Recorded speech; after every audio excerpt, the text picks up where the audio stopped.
Time now 6 o'clock, so we'll call the regular session of the City Council of Schertz into session at 6 p.m. We'll have the call to order and the opening prayer by Councilmember Crawford with the Pledge of Allegiance to follow. If you don't mind, please standing.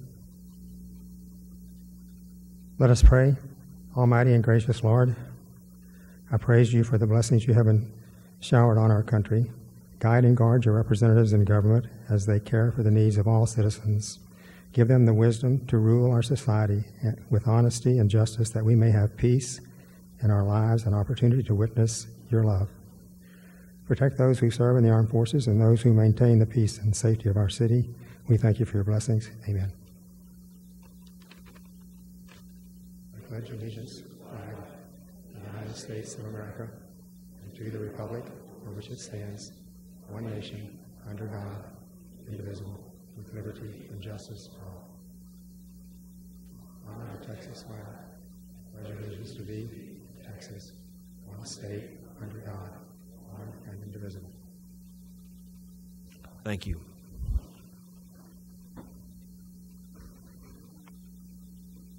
Take an opportunity to recognize, I see we have Commissioner Wolverton in the house, and I want to just say hello to Mr. Commissioner Wolverton.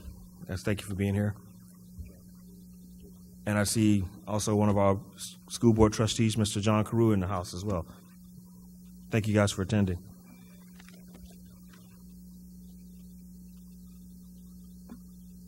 Next item on the agenda is city events and announcements. We have announcements of upcoming city events by Mr. Brian James.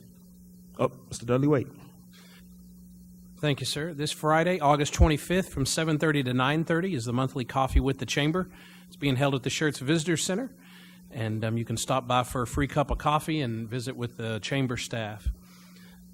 Monday, September 4th, city offices are going to be enclosed in observance of Labor Day. And then Friday, September 8th, we have a ribbon cutting for the 3009 Hair Lounge. That's at 4:30 in the afternoon on the 8th of September. Their location is 2901 Ashley Oak Drive. And then Saturday, September 9th and Sunday, September 10th, we have the same event twice. We have Pause in the Pool, noon to 4 p.m. On Saturday, that'll be at the Pickerel Park Pool. And on Sunday, that'll be at the Windy Swan Park Pool up in the Northcliffe area. Noon to 4 both days. Bring your four-legged friend out to enjoy one of the final days in the pool. And then save the date, October 27th through the 29th, the Skylight Balloon Festival at the River City Community Church Grounds, 16765 Lookout Road in Selma. Family-friendly event with competitions, tethered balloon rides, food trucks, and a whole host of other activities. You can contact the Chamber at extension 1950 for more information on that. Again, October 27th through the 29th for that one. Thank you, Mr. Wade. Guys, if I can just take one quick second here and tell you what a great opportunity it was yesterday to actually go out and view the eclipse with these glasses on. Of course, I can't see the microphone. I just want to thank the staff for being out there and doing such a wonderful job. Guys, that was a tremendous event, and it was something that was near and dear to my heart. It was my birthday as well. So I told people I had an opportunity to actually make the moon go in front of the sun, make the stars come out a little bit, cool off the day, and don't ask me for anything else on my birthday. It was kind of cool. With that being said, that was a great, tremendous event. And again, if you're putting on Pause in the Pool like you're doing for this type of an event, great job, guys. Great job. Kudos to the staff for doing that.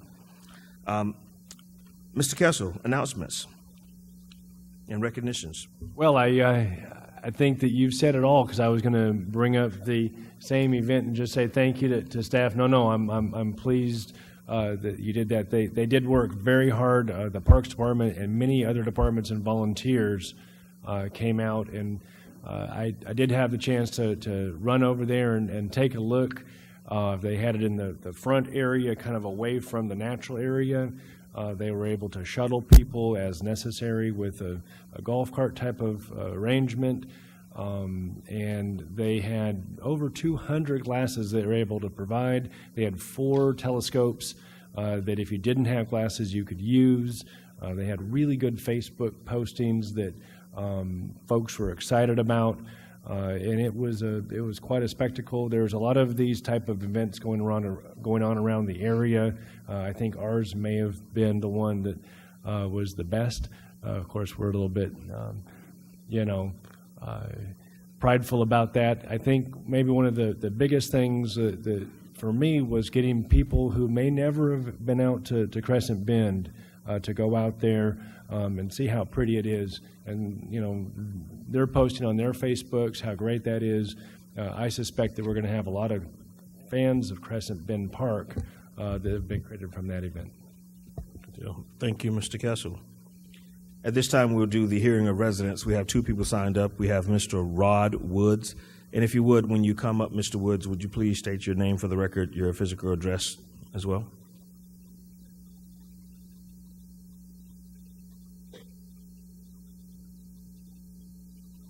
Thank you, everyone. As I say, my name is Rod Woods.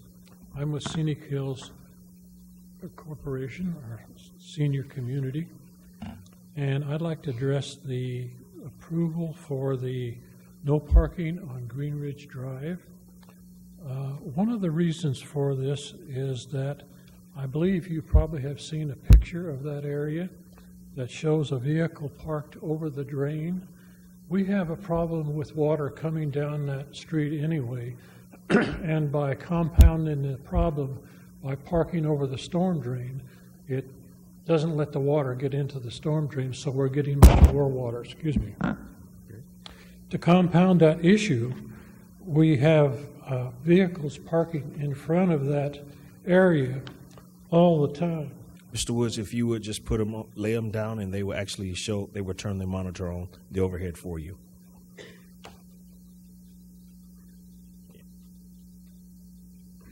I don't know how that comes up first. This shows a vehicle that's been parking pretty consistently there, 24/7 really. And in looking at the license plate, we see that the sticker was 816 on it. So it's obvious that it hasn't been driven. That picture shows it there today. This picture shows cars all the way across that emergency gate as of today. So we're very concerned not only with the water problem, but we're concerned with accessing for emergency purposes into our community through that gate. Any questions on that? At this time, I think we can have Mr. James or Mr. Waite come over and speak with you about this particular issue. I will say this, we will get it rectified. It is an issue. Thank you so much. Thank you very much. Thank you for bringing it to our attention. We do appreciate you being the eyes and ears of the community as well. Thank you. Ms. Claire Layton.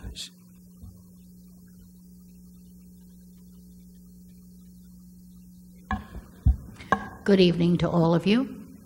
I'm Claire Layton. I live at 12231 Lost Meadows Drive, which is part of the Schertz Bear County ETJ.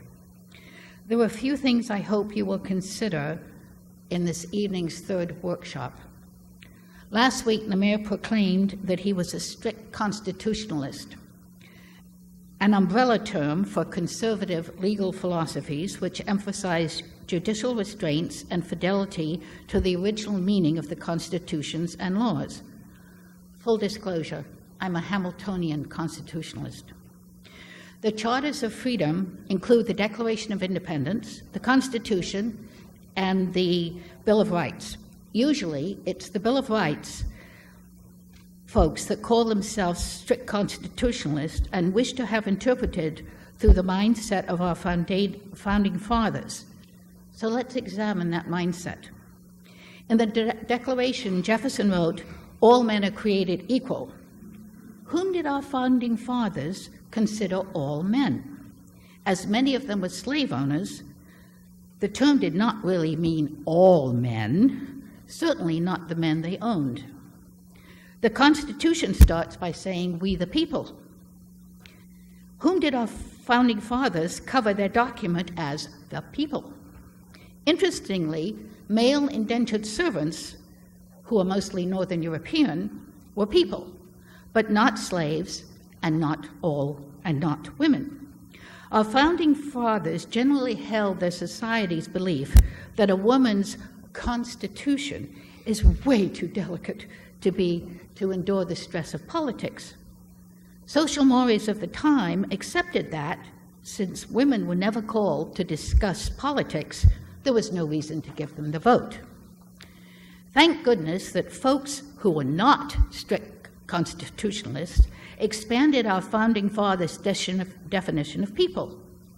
If we still had held to their original intent, two people would not be on council today. Tonight, the third workshop has its basis on James Madison's idea that Congress must not interfere with the freedom of speech and press. In our founding fathers' days, mode and reach of speech was limited. Objections to insults, innuendos, and the spewing of vitriol were handled by duels. Now, speech has many modes, and words instantly travel worldwide. Also, we can no longer shoot folks that we think have slighted us. If Congress does not protect us from insulting tweets, and if people insist on showing their inability to be civil, it is incumbent upon a lower form of government to at least define what is acceptable speech in the community. Obviously, folks should self-censor, but under the umbrella of freedom of speech, when insults, innuendos, and vitriol are uttered by anyone associated with the government at any level and in any position, it reflects badly upon the governmental entity they represent. It is time at the local level to expand our founding fathers' original intent of the First Amendment, and time to declare that, while the city protects freedom of speech, the city also insists that the speech is civil, polite, and courteous. Thank you for your attention. Thank you, Ms. Layton. Moving on the agenda, the next item on the agenda is a workshop. It's a workshop discussion and possible action regarding the fee waivers for Guadalupe County for the renovation of the Riedels building. Mr. James. Thank you, Council. As many of you have heard, Guadalupe County has purchased the old Riedels department store building on FM 78. They've started the work on that building. They've had their crews go in and start removing the stuff, if you will, that was in the building, the old furniture and fixtures and whatnot. And then they've also started redoing the roof. And so their initial goal is to sort of waterproof the building, if you will, initially to keep any more damage from happening. They're then going to go through a process of hiring an architect, doing a design, and renovating that building going forward.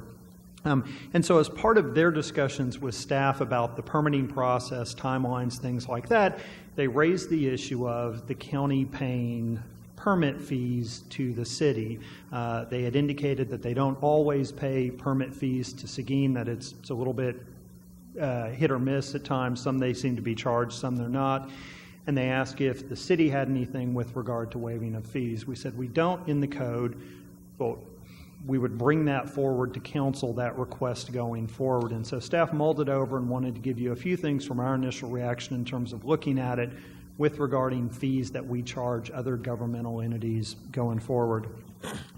The big one is we do charge fees for the school districts within the city, and those are fairly substantial. We talked about that earlier this year with some of the revenues that come in, and so we do that. What we have done, though, in an effort to assist the school districts is, you may recall, we've done the interlocal agreements and the code amendments to modify some of the development standards to not require the same things of a school necessarily that we require everyone else. And that's really twofold. One of which is it doesn't normally necessarily always make sense to have a school put those things that don't fit and then they're often very costly. The other thing that we've got going for it, why I think there's a comfort level with that, is that because the school board is elected by the citizens, if the folks in our community don't like the way the facilities are being built, they have that recourse to the school district to say, hey, we don't think you're building a quality facility or things like that. And so maybe it requires a little bit less oversight from the city on some of those code regulations. The distinction I will make, too, as we looked at it is the school districts generally have, or SCUC ISD has many facilities in our community, and so they regularly come forward with permit requests. So it takes a lot of staff time to review the permits, one for a new building, or in the case of Clemens, a renovation. Those are very time-consuming to review the plans or do the inspections. And then again, with all of those facilities, they regularly come forward and pull permits for maintenance and things like that. When we looked back, we don't do very many permits at all with Guadalupe County. They've got the building on Elbel. They haven't built one in quite a few years. And so it doesn't have the same impact of having something coming as forward as often, impacting staff and taking up as much time. And so that's where we saw a distinction, nor have we done some code amendments to make it easier. They've indicated they're going to follow all of the codes that would apply to anyone that might have come forward with that. I think another factor that seems to be at issue is that while certainly couldn't guarantee this, but the Riedels building seems to have been a point of interest for many in the community for a long time, that it sat vacant.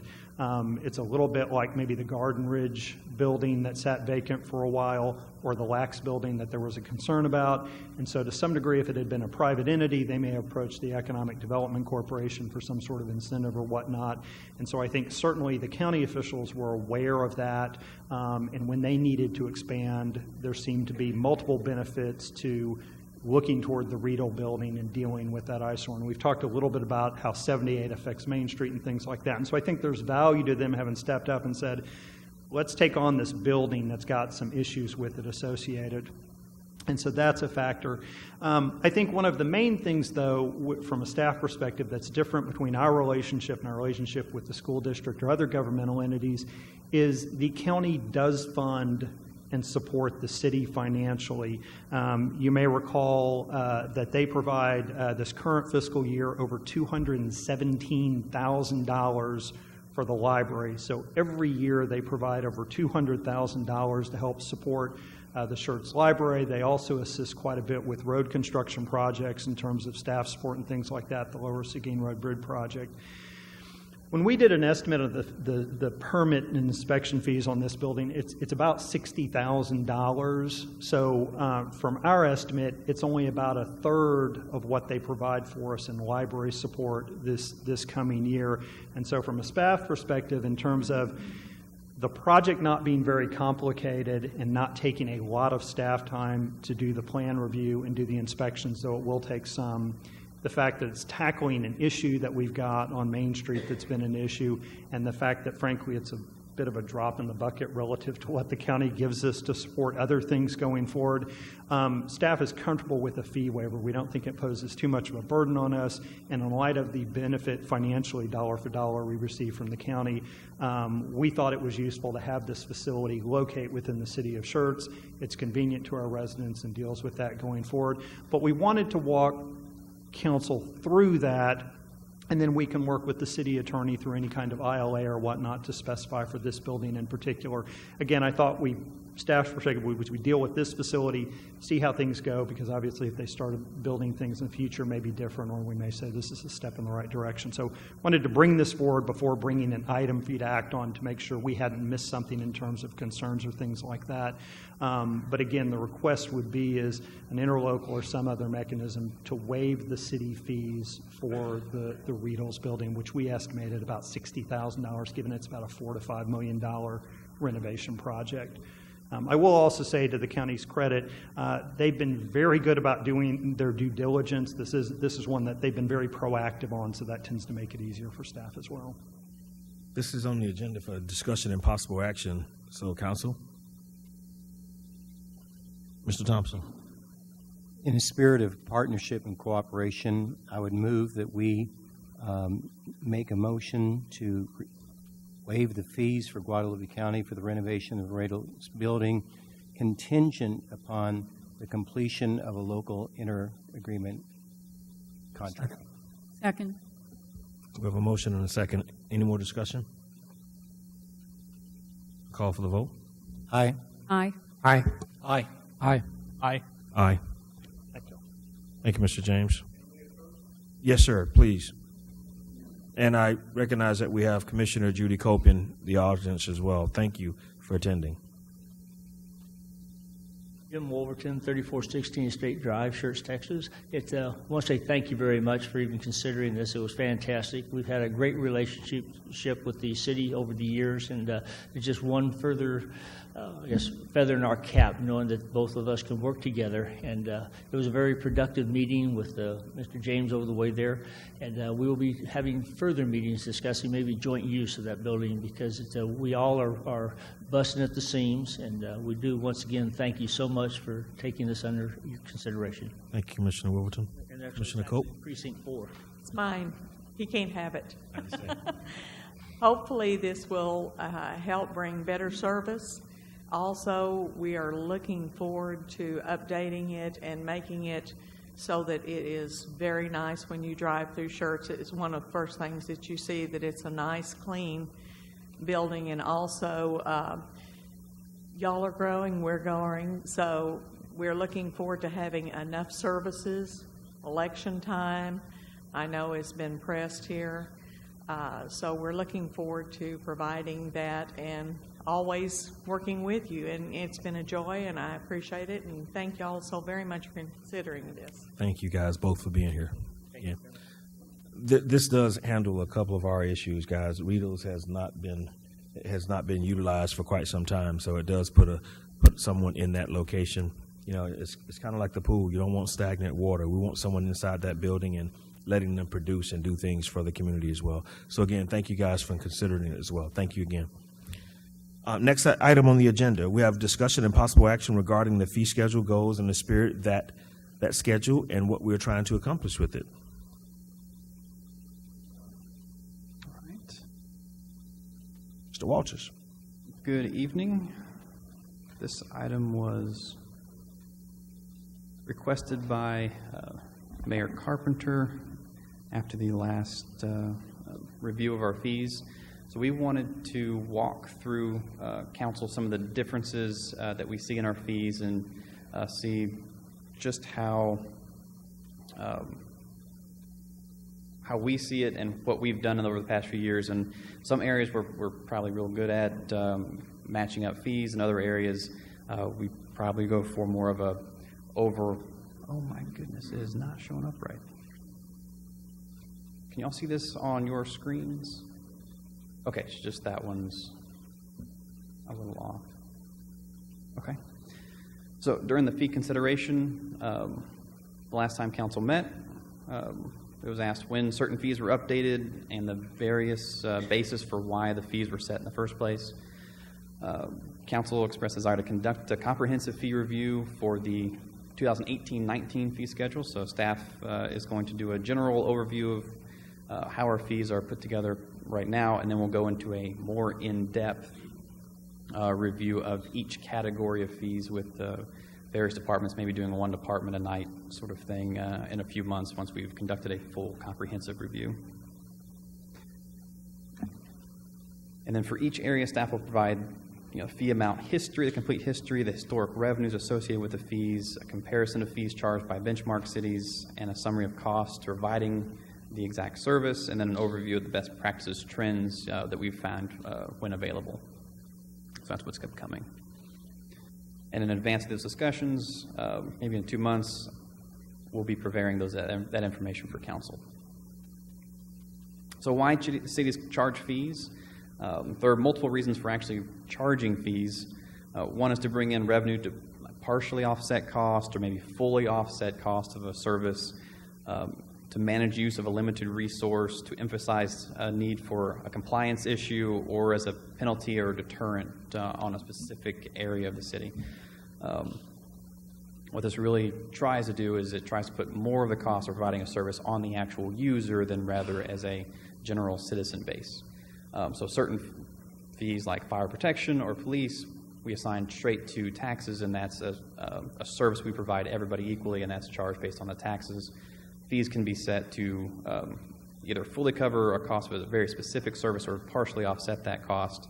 And so the people that are using are the ones that are paying for it rather than a general citizen base that may not ever use it. So why we charge the fee amounts we charge, and for what we charge the fees or do not, or for what we charge fees or do not. That was written to tongue tie me, I think. So it's based on what we have always charged with a periodic increase. So historically, the most common practice for us increasing fees is we go look out at benchmark cities or surrounding communities, and that's what we try to set our fees at, sort of in the middle, not the highest, not the lowest. We have fees or services that we've always charged a fee for, and we have some services we've never charged a fee. We have some fees that the amounts are set by the state,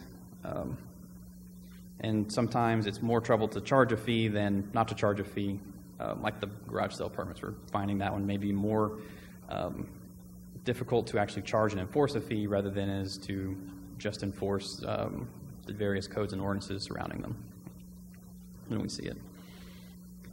A fee is thought to ensure greatest compliance with regulation. You may not think about it, but if we said, you know what, we just want you to come in and tell us when you're going to actually burn a pile of brush on a burn permit, if we charged a $0 fee, we wouldn't get anybody coming in to pull a burn permit to make sure that there's no burn ban in effect and make sure they have proper safety regulations. It's actually been found that by just having a set dollar amount on the fee, it actually encourages people to come in and pull the permit, and thereby we have the ability to educate them on proper safety precautions and or let them know that there's a burn ban in place and they can't actually or should not be actually doing that. To bring in revenue to partially offset costs or to fully cover a cost. We'll see some examples in this minute where we do charge certain fees to fully offset a cost of a service provided by the city.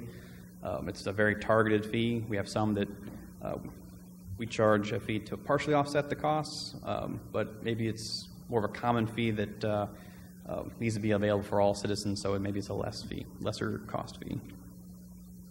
And then we always try to make sure it's consistent with what other cities charge, and that's been about the basis of our fee schedule in the past. So to emphasize a need for compliance or a deterrent, library fees, you charge a library late fine to prevent people from checking out books and just keeping them. We encourage people to turn them back in. So, or the enforcement, as I mentioned before, fire department permit to burn ban, get people in to check, see if there's a burn ban, to make sure they're keeping the right safety precautions when they're actually out there burning some brush on their property. And by setting a fee, we found, again, that it's more likely that the lodge would come in and pull one rather than if we didn't charge a fee and they look up online. It's like, oh, I got to pull a burn permit, but there's no charge for it. I'm not going anywhere. And really, again, it's about what other cities charge. So staff will contact nearby cities to see what they charge for similar services. The goal is often to ensure our fees in line with the fees around us, if not much higher. And for fees that are not part of the enterprise funds, the idea has been not to raise fees too often to avoid the perception that fees are always increasing year after year. So while certain fees may have a higher dollar percentage tacked when you looked at it, when we go up $40 to maybe $45 on a pavilion rental fee, it's a 20% increase, but maybe it's a $5 change. It's not that big of an impact on someone actually renting the facility once or twice a year. And that's been encouraged and thought of as the best sort of practice to go about it, rather than going up $1 each year, or than going each year for 5 years, rather than doing a $5 increase over time.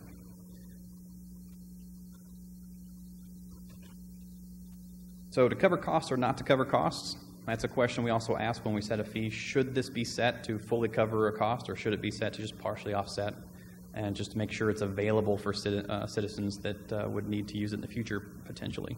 So the sanitarian fees for the food establishment permits, we have a breakdown of the time of the health manager and the support staff time, the cost of support staff, health manager, operational cost, fuel for sanitarian to drive around to all the food establishments. And we estimate it's about $60,000 this year to actually provide that sanitary service.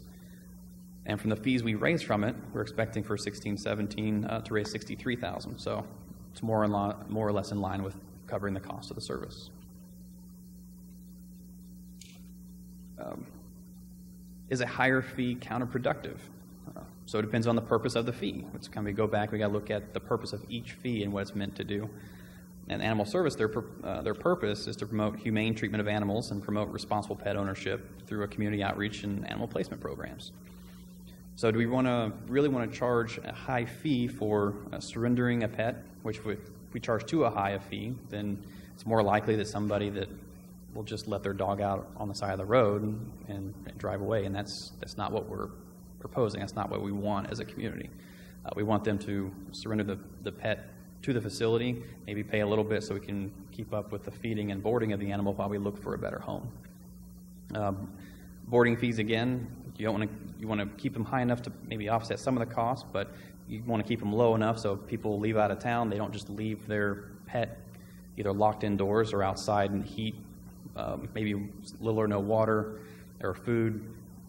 We want to encourage people to take them into a facility that at least will be properly cared for while they're away. And the quarantine fees, again, making sure they're in a separate kennel. Depending on what's the issue of the quarantine, it may be a very tough time for the family, or the owner of the dog, so should we be tacking on additional fees there?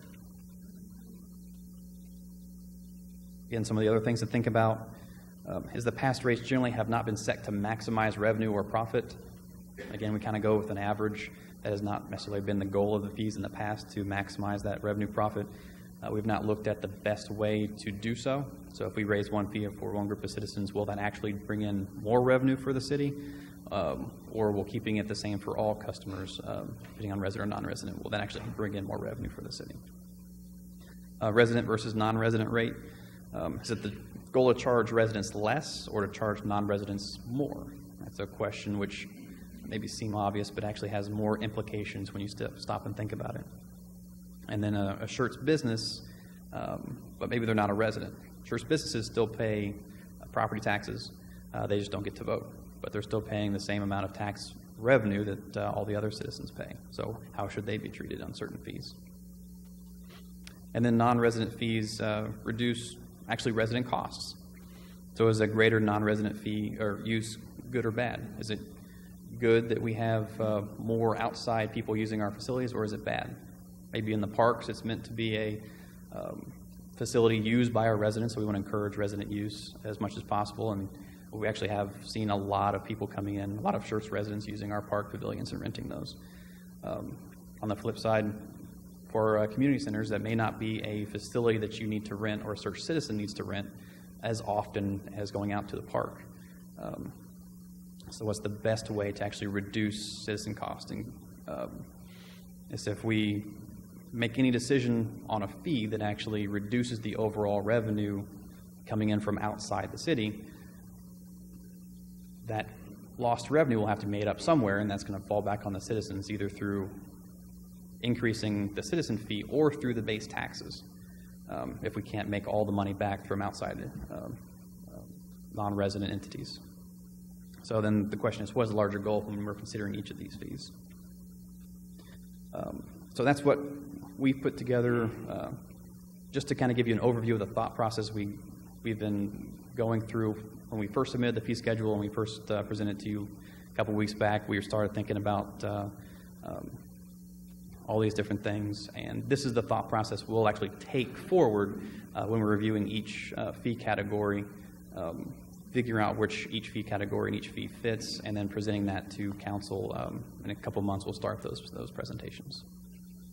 And this will be hopefully for a more well-rounded fee schedule in 2018-19. We'll have a lot of discussion, a greater understanding, and we'll have something in writing on how each of these fees should be set and what's the philosophy behind each of those fees. So, that for you. All right, very good. So a couple of thoughts. I don't think that this evening's discourse is about getting to an end game or a final answer, but multiple council members made a great point that it's something that we should revisit, have a discussion about, and really try to capture what the intent of the current council is and the spirit of what we're trying to accomplish. And so with that and with the presentation, I'll open up the council for commentary and discussion. Mr. Thompson? One of the things, as I've been thinking about this last week, I think the philosophy is an overriding question that needs to be addressed very carefully. We have a number of facilities that would operate at a financial loss to the city. The library, the pool, I include the soccer and baseball fields, even though we have granted the management of those to other groups. Essentially, that's a financial loss to the city because we paid for those facilities and then loaned them out. Senior Center is certainly a financial loss to the city. Civic Center, North Community Center. But the philosophy I think is important is, what is the role of the city in providing quality of life to its residents? I'm just going to use the library as an example, as well as the senior center. If the goal of the city is to break even without income from Selma or the county or the others, we could do that, but then do we start charging our patrons per book being checked out so that our lower income residents no longer have the ability or the affordability to read? Our senior citizens, do we want to say, okay, we're going to go to a philosophy where you have to pay your own way? Well, that's going to severely impact those in the senior community on fixed income. So I think the larger question needs to be settled. It's not so much should the Civic Center be able to cover their own cost. I think that decision, that philosophy need in the future discussions to come, not necessarily tonight. How do we answer that for all of our facilities so that we can justify, and I don't even like the word justify because someone once taught me if you have to justify doing something, you probably shouldn't be doing it. But how do we answer to Group A why they may be getting charged enough to cover cost, and Group B why they're not being? There needs to be a consistency, and again, tonight's not the place for that, but as the staff begins to develop their thoughts to bring to council, I think the philosophical foundation is far more important than the actual dollars at this point. And if I may, Councilman, I don't necessarily disagree with you. I think part of the reason we brought this forward tonight is really just start thinking about it and maybe hear some of the comments. And I agree, we're not going to settle that philosophy question tonight. I think from staff's initial kind of review and thinking about it and developing of this presentation, one of the things we're going to do is bring forward the fees on sort of an area-by-area basis. We'll do park fees, then we'll do library fees, then we'll do inspection fees. Well, again, certainly we'll take direction from City Council. I think our view is that there's maybe not one overriding philosophy that applies to all of the different city fees. Historically or common practice, and I think you make a good example, libraries generally are free. You have a nominal fee to get people to return stuff, but even with that nominal fee, the library's issue is if it gets so big that then never show back up, that's not what they're after, so they've even thought about capping that fee to get people to come in and go, yeah, I've had this for a year, here it is. Whereas other facilities like civic centers, things like that may, this may not be the case with ours, be geared toward, no, it's to provide a service for business to help spur businesses to come to town because they have that facility. You charge more for a use, or it's more of an enterprise fund. So I guess our perspective is just to maybe look at it on an area-by-area basis, and it may be okay that what you decide for a philosophy with the library is different than what you decide for the civic center or inspection fees or things like that, for what it's worth. As long as we're able to answer consistently to our citizens as to why we do what we do. I would agree with you. I think that's important to help get us on the same page if we understand what we're after. Okay, Mr. Edwards? It appears that we have a lot of work to do as a council because we should be setting philosophies and setting the visions, and staff should be implementing and helping us with that as well. But it does appear that we have a lot of work to do as a council, and maybe this is something that we could put in one of our workshops coming up, just maybe set aside an hour or 30 minutes or whatever and just discuss this and come up with a philosophy for what we want to do in this respect. because it does not, it appears from what I'm hearing Councilman Thompson say and what you guys are saying, it appears that should we charge the residents less? Should we charge the non-residents more? It's kind of a toss-up, and we want to be consistent, if nothing else. We want to be consistent, and we want to put the same message out to everyone across the board. I think that's what we need to do. By the way, I was not advocating. Hold on, I'm going to give everybody a chance first. Gentlemen.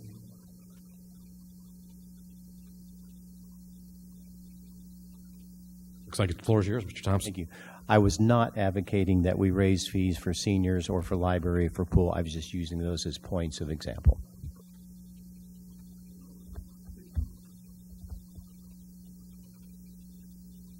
All right. Well, this is something that we should visit from time to time as a council, because as those cities around us grow, as we grow, as the dynamics of our neighbors change, the demands placed upon our facilities will change with that, and how we want to manage that environment is it's not a static thing. It doesn't sit still. It moves, and it will continue to change long after none of us are on the council anymore. And so we'll continue this discourse as we go and see where we go, where we end up. Okay, and again, as James said, the plan is to come back in a couple of months. We'll probably come back with, I would say, an easy fee to help us sort of get a little experience talking about, thinking about it, framing it up. So we probably won't tackle the biggest, hardest fees first. We'll come in with some of the easier ones, I think, to get a little experience under our belt, and then we'll move through as we go forward. Should be just about as interesting as the, I'm sorry, Mr. Edwards? As we go forward, and you talk about the growth of the area in the other cities as well, those other cities may come out and implement YMCAs. They may come out and put in community centers and civic centers as well. And so we have to have a long-term approach to this as well. What are we going to be doing in the future? I understand that the civic center is booked out quite some time into the future, but what happens when another community pops up with a civic center and a hotel next to it? What happens then? We need to really start preparing for that now, because if that does happen, I'm quite sure we'll see our rental rate go down. Yes, sir, I would agree. All right. Anyone else?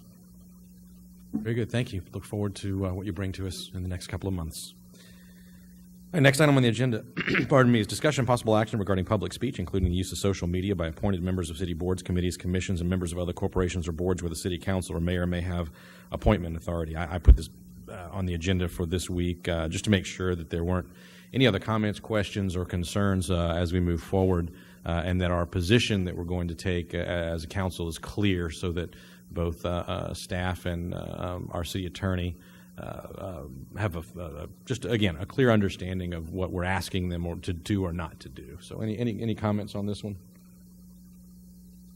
Mr. Crawford? This is the staff working with the city attorney, right, to come up with some ideas or training or whatever. Yeah, I'm actually going to enumerate that in just a second and make sure we're all on the same page. Anyone else?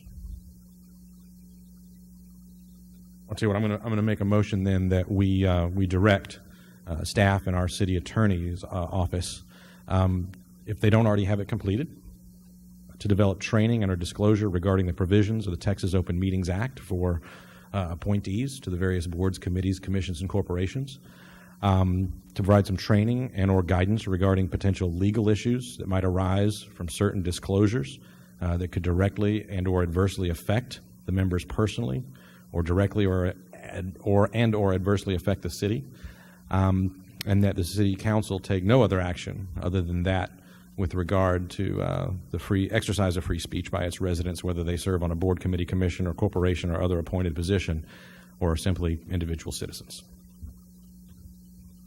Second. I have a motion. I have a second. Other comments or questions? Mr. Mayor, are we going to put a deadline to see this training in place, or are we just going to go with a at your leisure? I would certainly be open to an amendment to my motion if you'd like to set a date, or if you'd like me to set a date. Well, I'd like to do it before we have our next volunteer fair, at least, so we can have that in place. That would be wisdom. I'll amend my motion to say that we would, with the goal of having it completed before our next volunteer fair. You good with that, Mr. Larson, with your second? Yes, sir. Very good. I have a motion and a second. Any other comments or questions from council? Hearing none, I'll call for a vote. Aye. Aye. Aye. Aye. Aye. Aye. Aye. 7 ayes, no nays. The motion carries. Thank you. Next item we have on the agenda tonight is consent agenda items. The consent agenda items are as follows. The minutes, approval of the minutes of the regular meeting of August 8, 2017, and the minutes of the special meeting of July 28, 2017, and Ordinance 17M27, an ordinance by the City Council of the City of Schertz, Texas, amending the City of Schertz Code of Ordinances and certain other ordinances by amending and establishing fees for certain licenses, permits, and other services provided by the City of Schertz. Either one of these need to be pulled and considered individually. If not, is there a motion to approve the items on consent? So moved. Second. I have a motion from Mr. Edwards, a second from Mr. Thompson. Any other comments or questions from council? Hearing none, I'll call for a vote. Aye. Aye. Aye. Aye. Aye. Aye. Aye. 7 ayes and no nays, the motion carries. We'll move on to discussion items. The first item that we have this evening is a public hearing on the proposed budget for the fiscal year 2017-28. We'll have a presentation from staff, from Mr. Walters, and we will follow with a public hearing. We'll invite anybody that's in the public here that would like to address the council on this matter to speak, and then we'll open it up to the council for, I think it's just a public hearing and discussion. So, Mr. Walters? Good evening again. So some of the highlights for the proposed 2017-18 budget include the classification and compensation study implementation year 3. That's the third year of targeted pay adjustments out of 4 resulting from the previous class and comp study. We have opening of Fire Station 3 out south in Schertz. It includes 22 new personnel, includes a new permit software the city's been saving up for the past few years. Has a deferred part maintenance component to it. Includes a new Schertz spin event, includes additional vehicle and equipment replacement, and includes a couple of redundant water loop lines out south to provide continuous service in case of a break to residents in the southern section of Schertz. It includes funding to move the utility lines located on 1103 so TxDOT can complete its work out there. And includes some money for additional drainage channel maintenance and improvements on current channels. The new personnel include 4 crossing guards, 2 patrol officers, 1 plans examiner, 1 code enforcement officer, the final 6 firefighters needed to open station number 3, 3 EMTs, 3 water and sewer servicemen, and 2 drainage workers.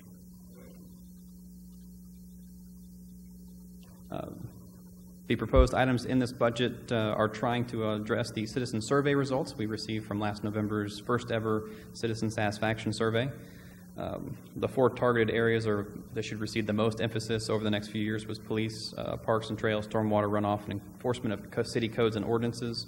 To address each of these items, we do have 2 patrol officers, a focus on park facility maintenance this next year, including the new trail with the grant we received to connect Schertz Parkway and 3009 sidewalks. Stormwater runoff, the Drainage Fund has about $1.3 million of projects located in it. And then we have a new code enforcement officer to help with enforcement of city codes and ordinances. The city did hold 3 community budget meetings the past 2 weeks on August 10th, 16th, and 17th. Some of the responses and feedback we received from the event that was very informative. We received plenty of comments on that. More so, we also received comments of supporting additional park personnel funding and park upgrades, and especially in the northern and southern areas of Schertz, the extremes. FM 1518 improvements cannot come fast enough was one session's primary goal. And then the street improvements are all around the city, of course, are a priority. Additional police on patrol would be requested from some citizens, as well as additional code enforcement officers, even beyond what was currently improved in or recommended in the budget to help with enforcement of city codes. And then actually we went ahead and threw in one from a pre-budget community meeting. We held 3 of those as well before we went into the budget process. And one of the comments, including the other ones on here, was more spending on library materials from one session. Sort of the all funds budget that was submitted to council was $76.5 million. The general fund was 41%. The water and sewer fund was 29%. EMS was 12%, and INS interest and sinking is 9%. Overall, throughout all different areas of the city, the total expenditures are 76.5. The net change in fund balance or fund equity is negative 319. So overall, through all the money the city has, we're going to take $319,000 out of our reserves. Estimated ending fund balance throughout all the city is $48.2 million. Targeted, the general fund will be taking out $1.4 million. It'll have an ending fund balance next year of 9.8. The drainage fund will take out 1.3 and have about 342,000 left over. The PEG fund, another project-based fund, will take out 106, and the park and tree mitigation, also project funds, will take out a combined about 137. So this is a historic chart showing the growth of the general fund budget, the final adopted budget over the years since 2007. You'll notice that we actually increased about the first year of the recession before we flattened off for a year or two, and then since then it's been a relatively steady rise each year going forward. Just for information. Focusing on the general fund, the revenues of 31.5, property taxes of 38%, sales taxes 24%, fees and franchises are about 7% of the budget, and then fund transfers this year are at 14%. That's an increase over last year due to the $1.4 million transfer from fund balance we used to balance the budget this year. So the expenses are $31.3 million. General government is 22%. Internal services, IT, finance, HR, fleet, facilities, purchasing make up 18%.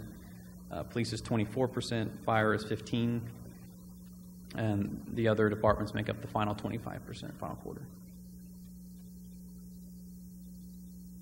So the amount the city is actually raising from taxes, fees, and service contracts estimated in this year's budget is $29.8 million. Total expenditures were $31.3, which means the city is taking $1.4 million from its reserves to fund this year's budget. The beginning fund balance or reserve balance for next year is anticipated to be $11.2 million. We'll take out 1.4, and we'll leave with $9.8 million remaining in the fund balance. Staff is proposing a 26 reserve policy upcoming to council, which would require a minimum of $8 million in the reserve at all time, and even after next year's decrease, we will still have $9.8 million, still above the reserve policy. So the proposed budget does assume the city will adopt a 26% fund balance requirement. Those will be upcoming in time with the adoption of the budget. So choices in this budget are made to actually reduce the fund balance to 26% by fiscal year 2022. So we're giving ourselves 5 years to make that happen. That way, if there's a recession or some other emergency comes down, we will still have a few years to adjust and react so we don't go down below the 26%. So this budget front loads a bunch of expenditures that would normally have to wait or expand over a multi-year period to use up the funds that citizens have entrusted with the city to provide them service and actually use those and put those towards providing those services. So this is a 5-year forecast for the numbers. A little small if you're further away. The reserve funding is the second from bottom line. If it's red, it means we're taking money out of the fund balance. So in 2018, the proposed budget, we take out $1.4 million. In 2019, about $700,000.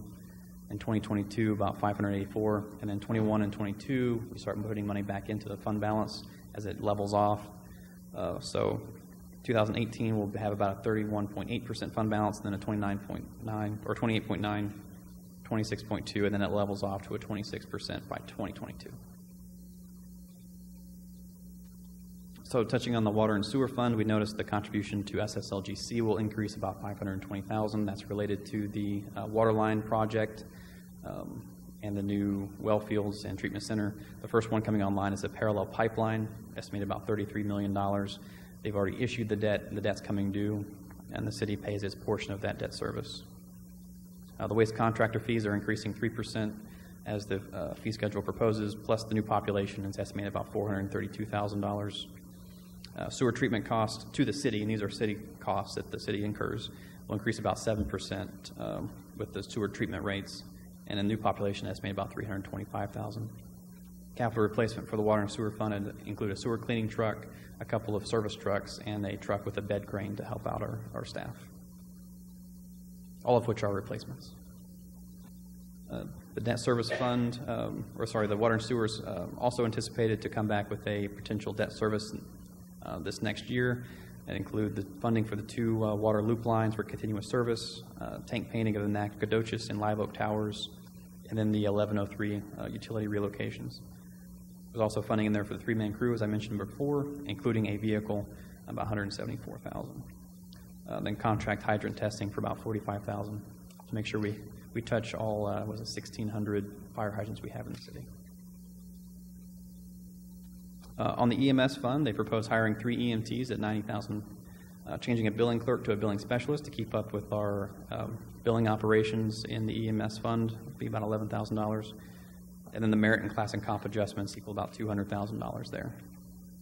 This one's sectioned out here because it's a standalone fund. You see the impact more on those adjustments here than in other funds.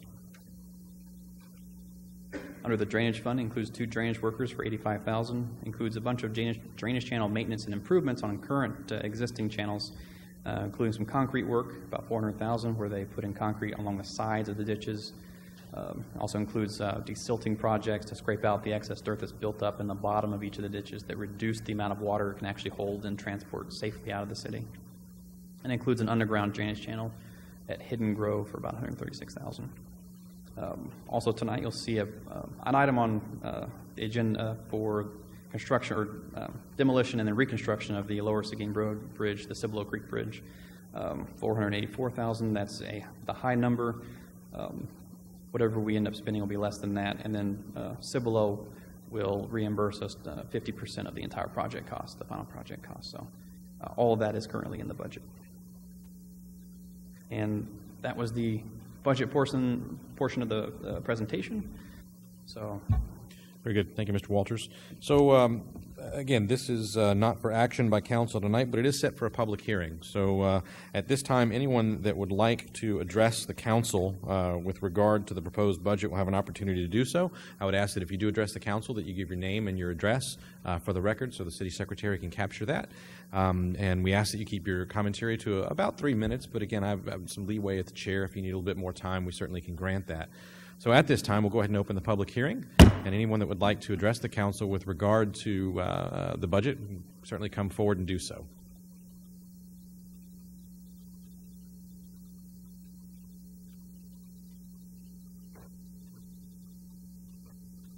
Evening.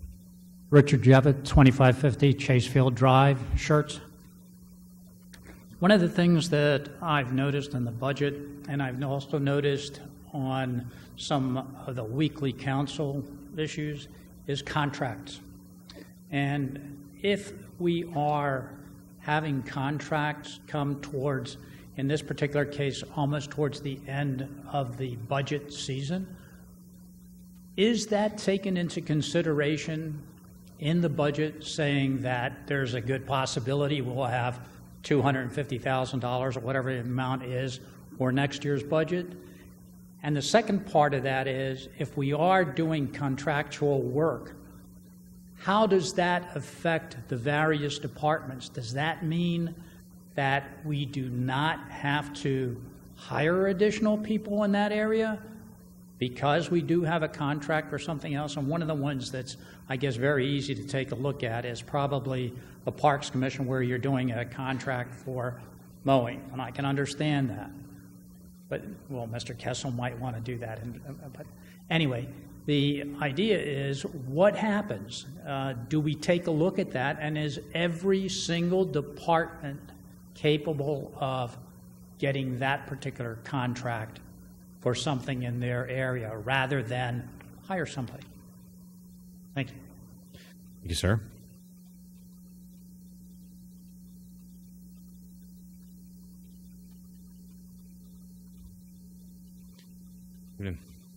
Daniel Kearns. I am a Cibolo resident, 555 Lower Seguin Road. I just wanted to thank the council and the mayor for taking up the issue of the Lower Seguin Bridge.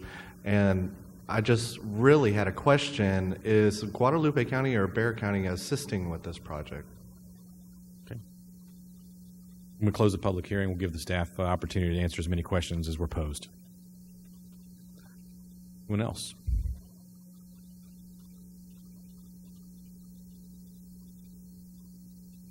Don't appear to have any takers. So I'll go ahead and close the public hearing at this time. And there were a few questions that were asked, and if staff, if you have answers or preliminary answers, that'd be great if you'd be able to share them now.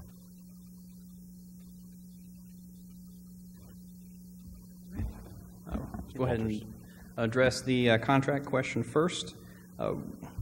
One benefit of contracts that we do consider is the ability to ramp up services and then decrease services over time depending on the actual demand or the need. So for the park maintenance, what we found is we had enough money for about $50,000 we want to put towards park maintenance. One of the benefits or reasoning behind that particular item, it allows us to first test the service as a contract mowing for all of our parks, and then it frees up our parks guys to go out and do a lot of maintenance and upgrade items that's been deferred, or maybe some new items or new trails throughout the city.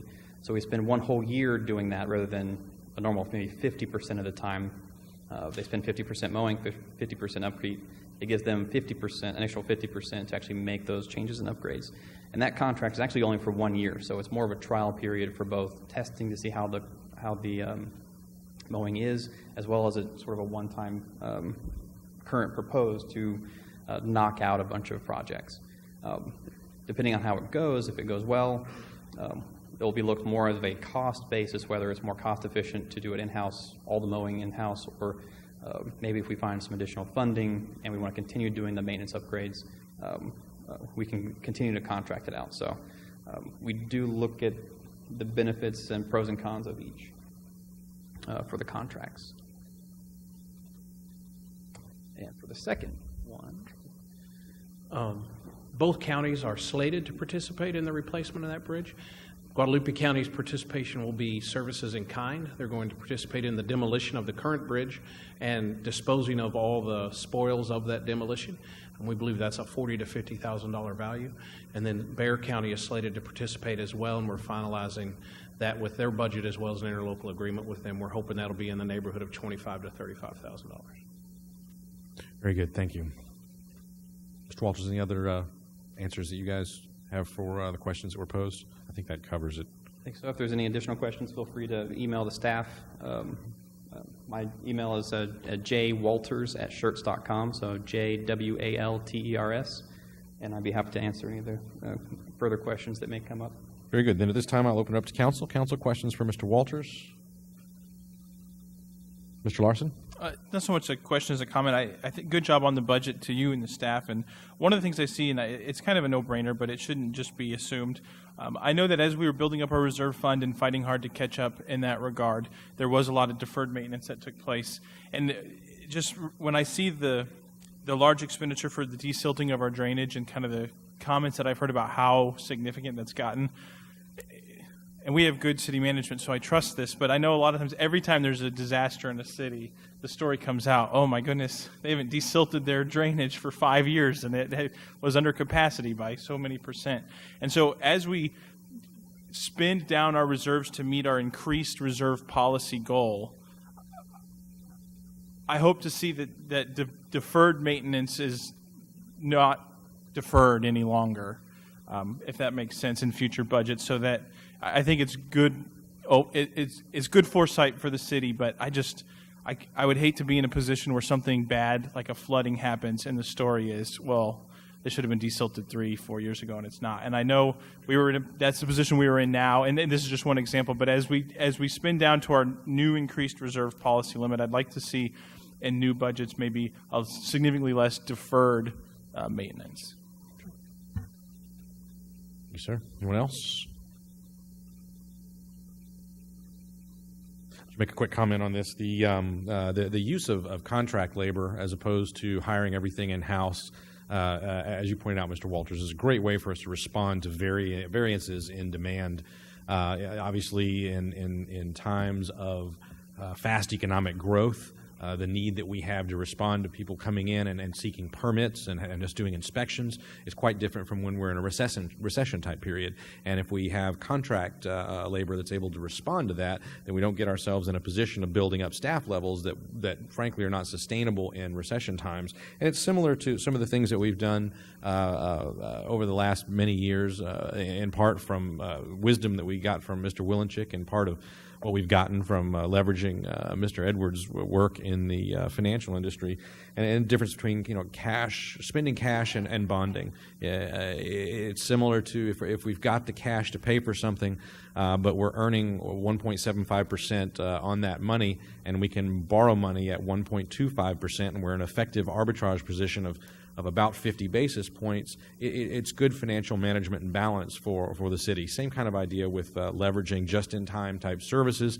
ramp them up, ramp them down, as opposed to establishing a long-term cost position that we may or may not be able to sustain during recessionary times. So that's excellent work. That's exactly the kind of thing we've been talking about for nearly a decade. I appreciate the work the staff has done. And if there's nothing else, I'm going to move on to the next item, which I believe you have as well, which is item number 4, and it's a public hearing on our proposed tax rate. Again, we'll have a presentation from staff. After staff completes their presentation, we'll open up to the public for commentary. And again, just ask that you state your name and address when you come forward, even if you did last time, so the city secretary can capture that for our minutes. And again, about 3 minutes or so for commentary. Chair, I get a little bit of leeway, can let you go a little longer if you need to. And then when the public is finished with their commentary, I'll open it up to council. So, Mr. Walters, if you would please, sir. All right. For the 2017 proposed property tax rate, for 2016 taxable value for the city of Schertz, this is the amount of property value the city actually gets to raise taxes on, was about $3.27 billion. The 2017 equivalent was about 3.287. And then the city added $84 million in new development, so new commercial valuation and new residential valuation.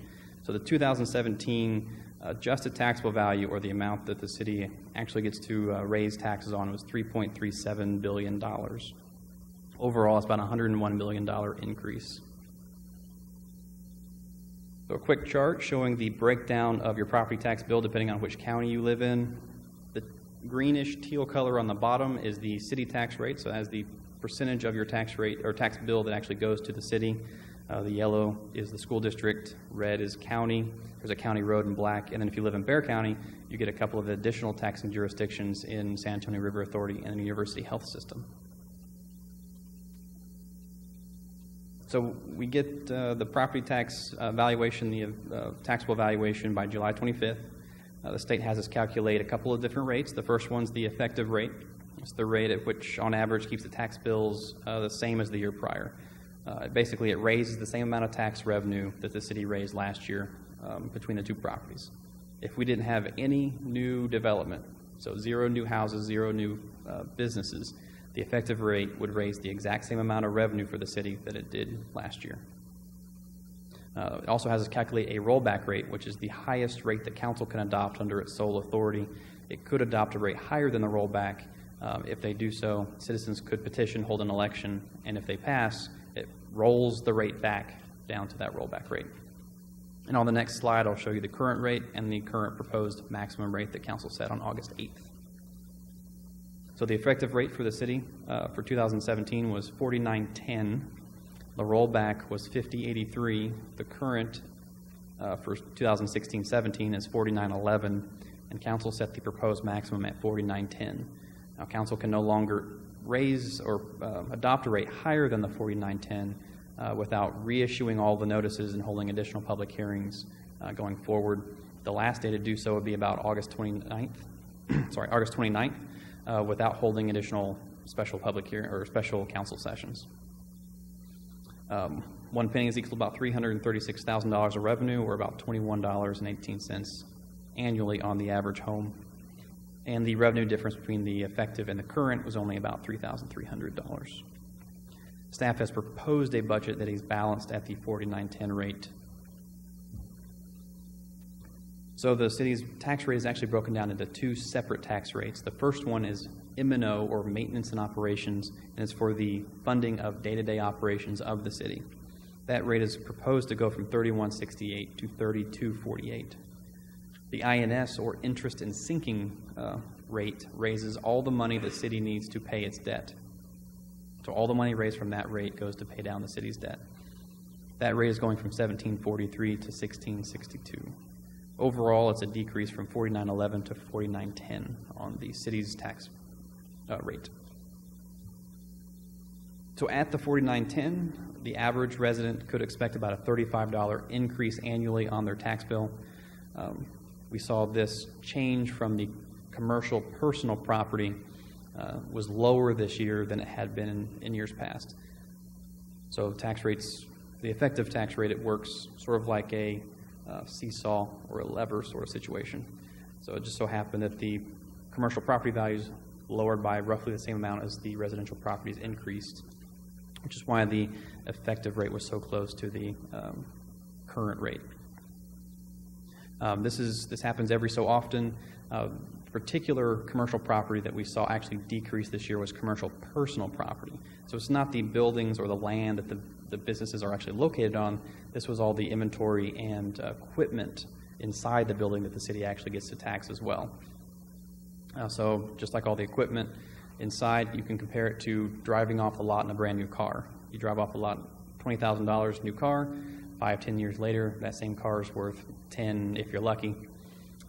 Same thing with all the equipment inside the buildings. Those do have the same sort of life depreciation that a vehicle off the lot would have. So as years go on, the value of that property gets lower and lower, and we see that this year. A couple of things that businesses could do to prevent that as well. We haven't seen it in the past. We either get new businesses to actually add a bunch of commercial property to the rolls, and that would offset the annual decrease on the current machinery and equipment, or the businesses could have replaced aging equipment, and that would increase their tax rolls back up again.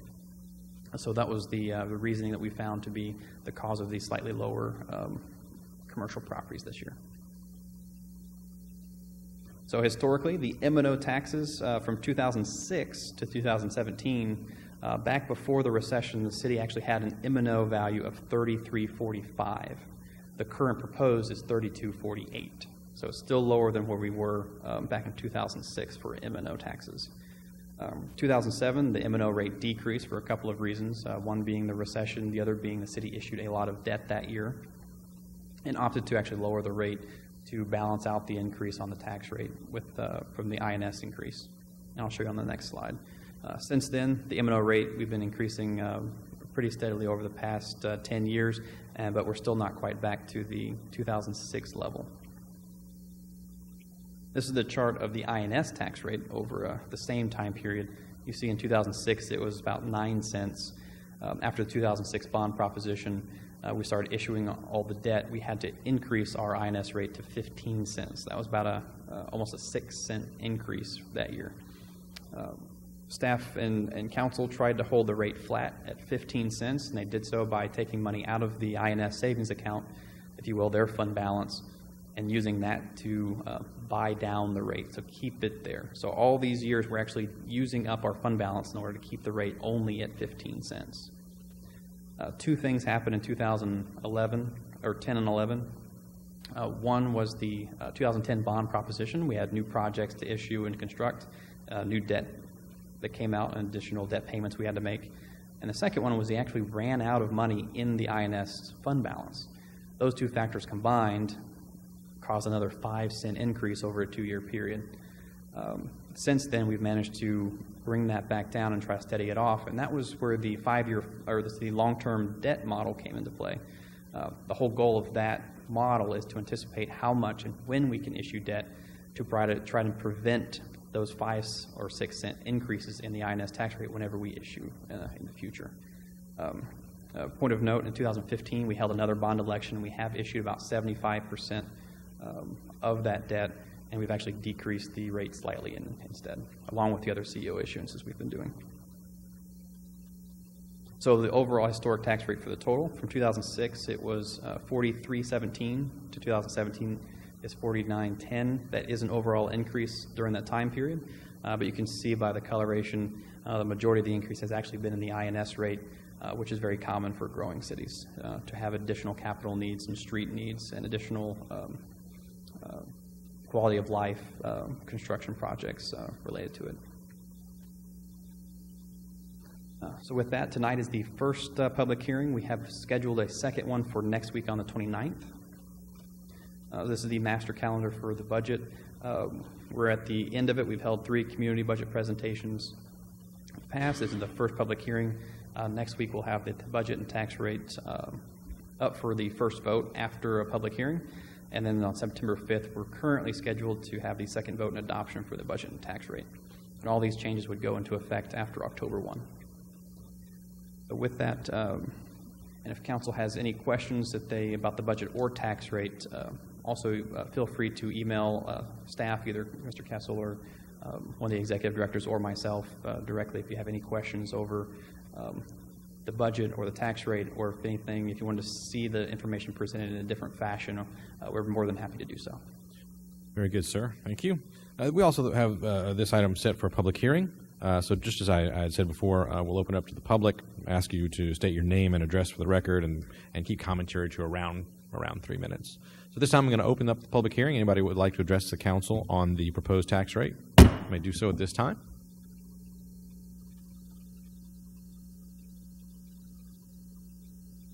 Happens that way sometimes when you reduce the tax rate.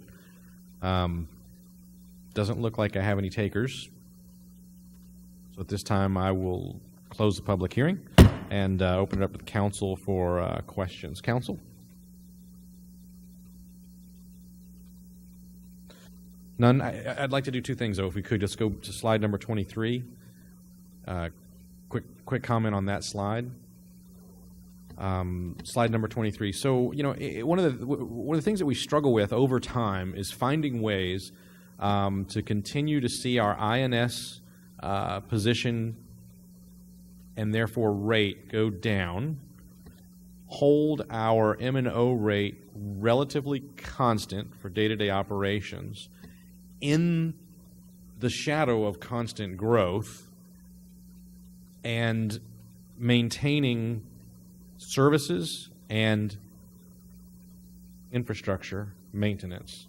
It's an interesting and delicate balance. It's multiple levers that are pushed, and any one that you push, whether we defer maintenance or whether or not we take on additional debt for bonds that may pass, or for things that we need to purchase, or for repairs we may need to do, and then maintaining the staffing levels and all the things that we do are all interweaved in this decision making around here. And I would just say that as long as we are able to maintain or lower our INS rate, keep our M&O rate relatively constant, keep our overall rate relatively constant while we're in growth mode is the delicate operation and art of good city management. It's a very difficult thing to do. It's something that staff participates in and does the majority of the work in, and then council basically monitors and sets policy and the like. And if you go to slide 26, just a brief comment about history here.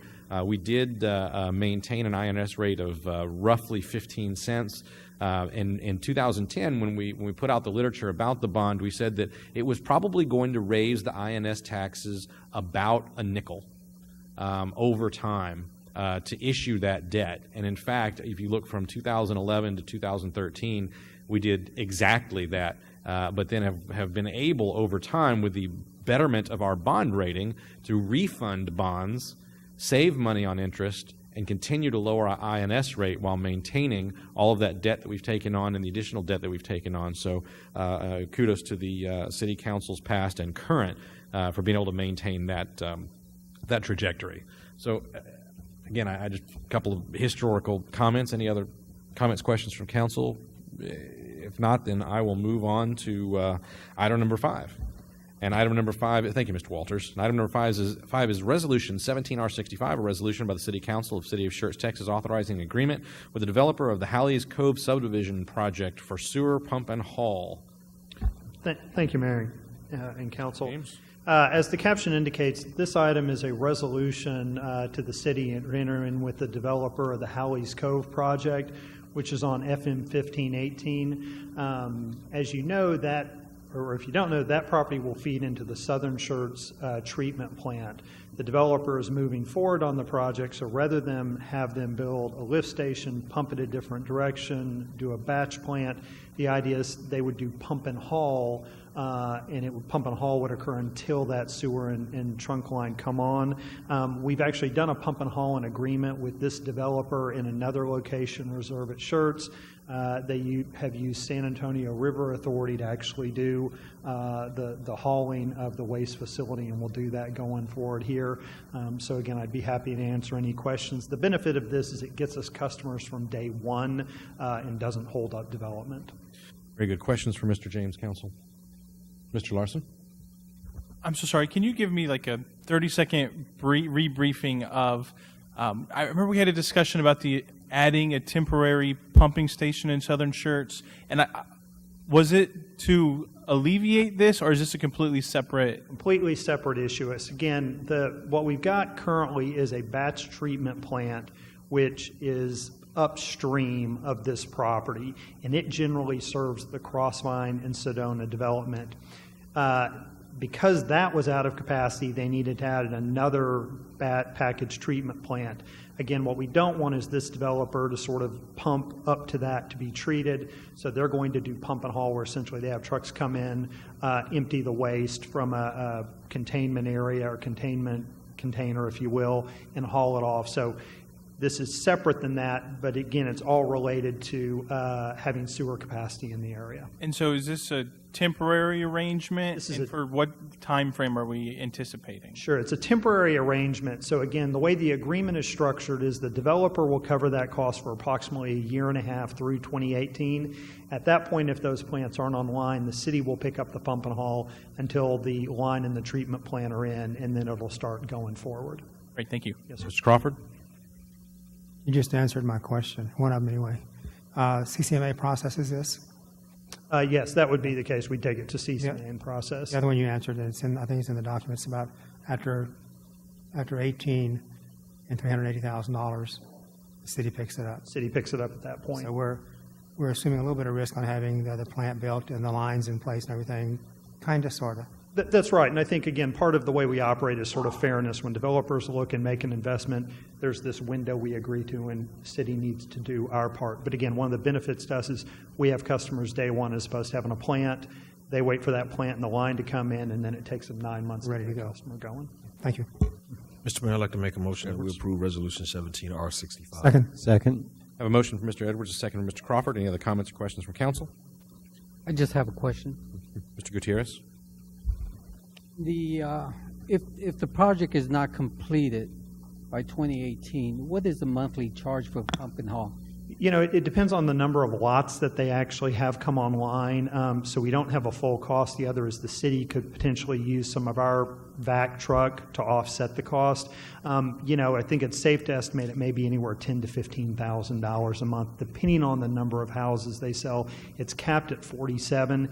And with this developer, we've done a very generous estimate, assuming that people will produce a lot of waste to make sure we have it covered. But again, if that, two things, I think. One is if it's generating less sewage, there's less to pump, and we can gauge how often we haul it, which will reduce the cost. And then the other thing that we've done subsequent is we've adjusted our inspections process to deal with some infiltration issue. You may recall we had the issue in Crossvine, and one of the things we did is sort of a comprehensive review of the sewer system there, and we found some infiltration and significantly reduced the amount of waste flowing to the sewer. So I don't have an exact estimate. That's a ballpark. I hate to say exactly because it could be higher, could be lower, but we'll work to keep it down. That's close enough. Thank you. Anyone else? I have a motion and a second, so I'll call for a vote. Aye. Aye. Aye. Aye. Aye. Aye. Aye. 7 ayes, no nays. The motion carries. Next item on the agenda is item number 6, Resolution 17R66, a resolution by the City Council of the City of Schertz, Texas, approving a request for a historical incentive program grant for the Main Street area. Try that again. A resolution by the City Council of the City of Schertz, Texas, approving a request for a historical incentive program for the Main Street area grant for 817 Main Street in the City of Schertz, Texas, and related matters in connection therewith. Thank you, Mayor. Again, we just had a Main Street grant come forward a week ago. This one is also for a roof replacement. This is 817. If you don't know where that is, that's on the north side of Main Street, the last building down towards Schertz Parkway. It's the Contreras Flowers and Gift Building. They have come in, as I mentioned last time, we had this one pending. They have come in for a grant to redo the roof on that.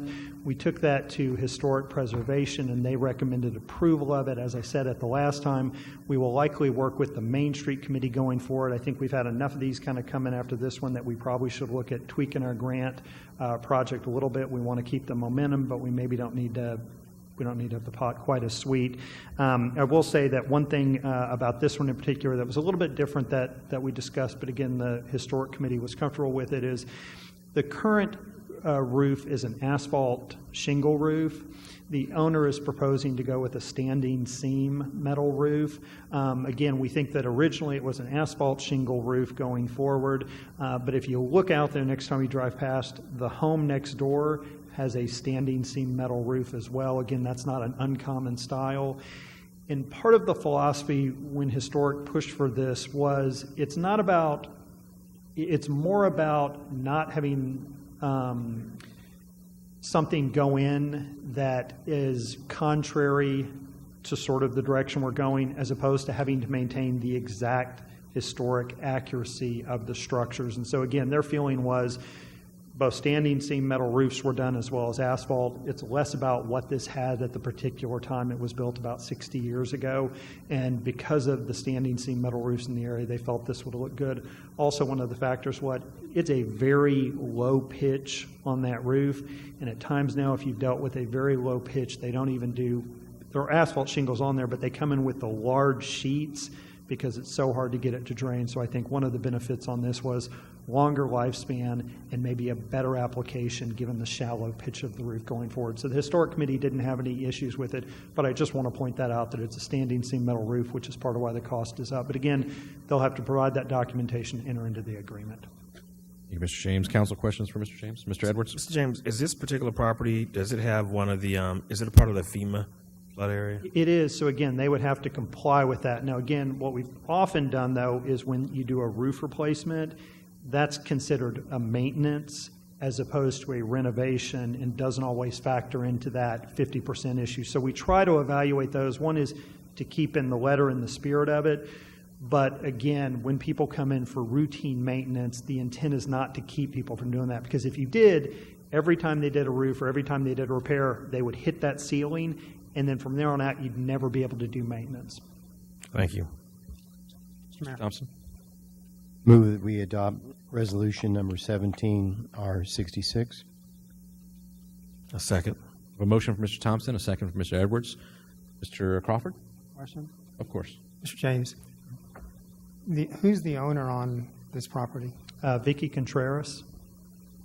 And it says in our packet here that this building is owned, and then says used. It doesn't say who it's owned by, but you answered that question. It's being used as a city on a hill church. I'm sorry. I cut and pasted from the last one. Yeah, no, this is, I apologize. I'm so sorry. This is the Contreras Flower and Gift Shop. Right. So Ms. Contreras owns it. She owns a couple of the houses and properties in the area as well. I apologize for that. But so I'm trying to understand. This use is not going to be a flower shop anymore. Is that what you're saying? We don't regulate the use. So again, well. Ms. Contreras may lease it for something else. She may move someone in. She may do any number of things with it. But it's been most recently used as the Flower and Gift Shop. Okay. When I got online and started looking at this stuff, Church on Hill came up at 513 Main That was, Street. yeah, I'm sorry. Cut and paste explains what I happened. cut and pasted. Okay. I apologize. Thank you. Any other comments or questions from council? I do have a motion and a second, so I'll call for a vote. Aye. Aye. Aye. Aye. Aye. Aye. Aye. 7 ayes, no nays, the motion carries. Item number 7 is Resolution 17R67, a resolution by the City Council of the City of Schertz, Texas, authorizing an amendment to the interlocal agreement with the Schertz-Cibolo Universal City Independent School District, or SCUCISD, regarding hours of use of the natatorium and other matters in connection therewith. Mr. James? Again, I'll be very brief. We came in a work session with this item before. Again, we have a resolution to authorize us to revise that agreement. Essentially, after we've been open for 6 months, the initial agreement stipulated very specific hours of school district use. After they've looked at their scheduling, we feel like some adjustments may make more sense. Again, we will always keep lanes open for the public. So if the public wants to get up and swim, they'll always have that ability. But again, part of what this does is it allows the district to better deal with student schedules, maybe split students up for a little more additional coaching, and it actually gives us a little more public use of the facility because there are a lot of times within that window from the first day of school to the last that the district doesn't need the facility, and then again we can open it up for the public to use for classes or things like that over the Christmas break swim lessons that we wouldn't have been able to do otherwise. Thank you, Mr. James. Questions for Mr. James, council? Mr. Crawford? Does this include any of the study we talked about last week about how many students are using the facility at a certain time during the day, the morning, early morning, late afternoon? That's one question. If you want to answer that, and I'll go to the next two. Yeah, we've gotten some data on that in terms of, but it seems to be very dependent on when they offer classes and things like that. So what we want to do is come in with a separate presentation to maybe roll through the full range of programs that they offer at the pool, how the attendance is, and then how swimmer attendance is. We don't necessarily have a good handle, or as good a handle on individual lap swimmers coming in to swim. We've got a better handle on class usage. So we're being asked to approve something now that we don't have all the data on. Is that somewhat? Yes, sir, you're correct. We don't necessarily have all the data that we like, and we're going to work, because I think part of what you wanted was who is walking in on an individual basis in lap swimming, and we don't necessarily have that breakdown as much when people check in. And in previous agreements, what we agreed to earlier, this is an additional use, and there's no additional defraying of costs for that use. Is that a fair statement, or am I misinterpreting, misrepresenting something? So that's correct. As I expressed in the work session, the number of hours per week, if the school district is maximizing it, is about an hour and a half more a week than the initial agreement would list for that window. We feel like that'll be offset by the school district informing us when they don't need it. And so again, when they say, look, I don't need it for spring break, you can open it up for swim classes, that'll take away the 20 hours that they would have used. So it quickly, I think, balances out. And the last question, I think, you kind of covered, I believe, in the answer you just gave me for that question. If we had more people, more residents that wanted to use the facility in the afternoon, but we only have 2 lanes open, we can't take one away from the school district and take care of residents. That's correct. If we have more residents, again, I think when we worked with the YMCA and we said, how is the usage going, their perception, and again, it's qualitative, not quantitative, which we're trying to get you better numbers, is that the hours the district is using it in the afternoon doesn't impede that. The big thing was those sort of right after work hours where they have parents get off work, grab the kid, go over, and they're going to do a swim class. That was the hours we wanted to avoid tapping into, which is generally after 5 o'clock. So that was the window that we wanted to avoid hitting, is not running into that evening rush, which tends to be an area you tend to get a peak use of both facilities in the morning before work and then the afternoon, and then some over the lunch hour. Thank you. Mr. Larson? Mayor, I move that we approve resolution number 17R67. Second. I have a motion from Mr. Larson, a second from Mr. Thompson. Other comments or questions from council? I do have one question. Mr. Edwards? So the question I have, Mr. James, we're a data-driven and matrix-driven organization now. Is it possible that we can ask the Y to actually start tracking the amount of people in and out of the pool at these peak times that we're talking about? That's right. That's one of the things we're going to do, because again, they have sign-ups for people who sign up for classes generally, so we have that data. But again, you come in, you check in to use the facility. They're not checking how long people are there or how long they're in the facility. You just kind of come and swipe and then go, but you may be using the rec center or the pool. And so we're going to be working with them to kind of refine that data to better understand exactly that question. Thank you. Dr. Kaiser? So keeping on the data issue, since we don't know, so if we approve the agreement and then we find out in 3 months that, hey, that's when a lot of, Y members want to come in and swim laps and they're being turned away, can that be changed, or are we now locked into that for the entire school year? We're a bit locked into that for the school year because they're going to set schedules for that. Now, again, you tend to swim by semester, so there may be a little bit of flexibility in the second semester, but I don't know. Generally, I would assume it's for the entire school year.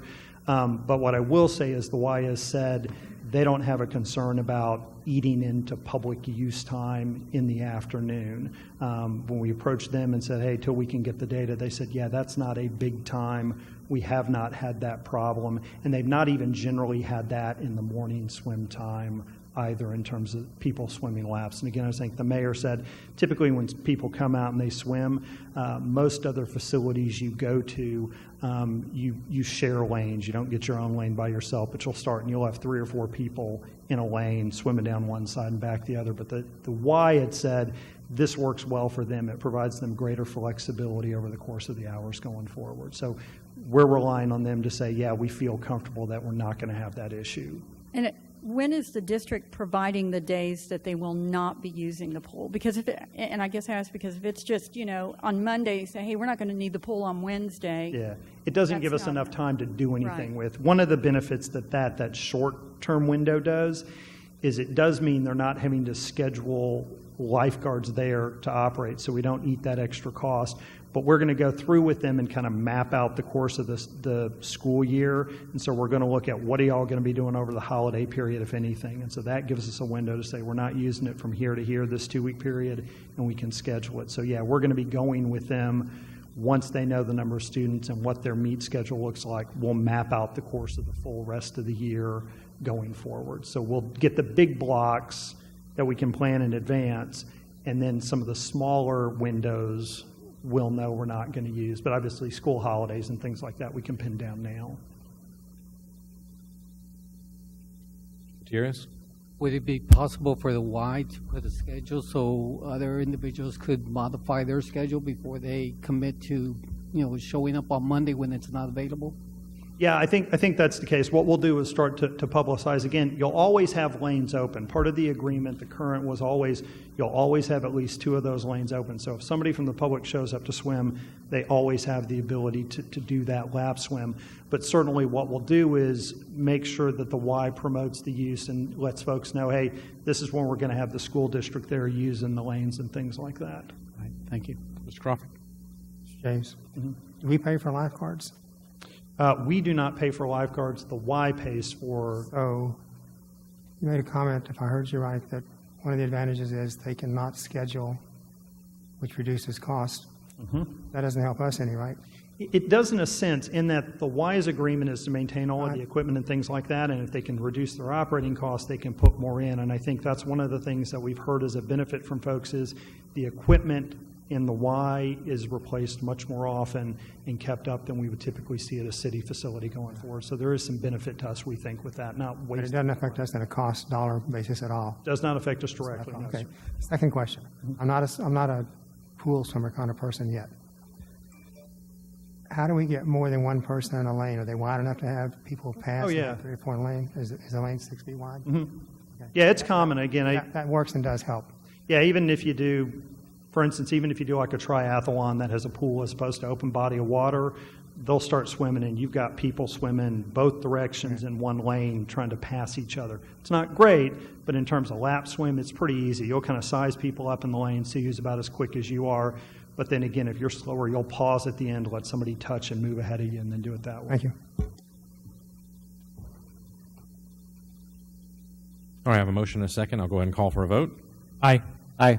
Nay. Nay. Aye. Aye. I have 4 ayes and 2 nays. It's always different.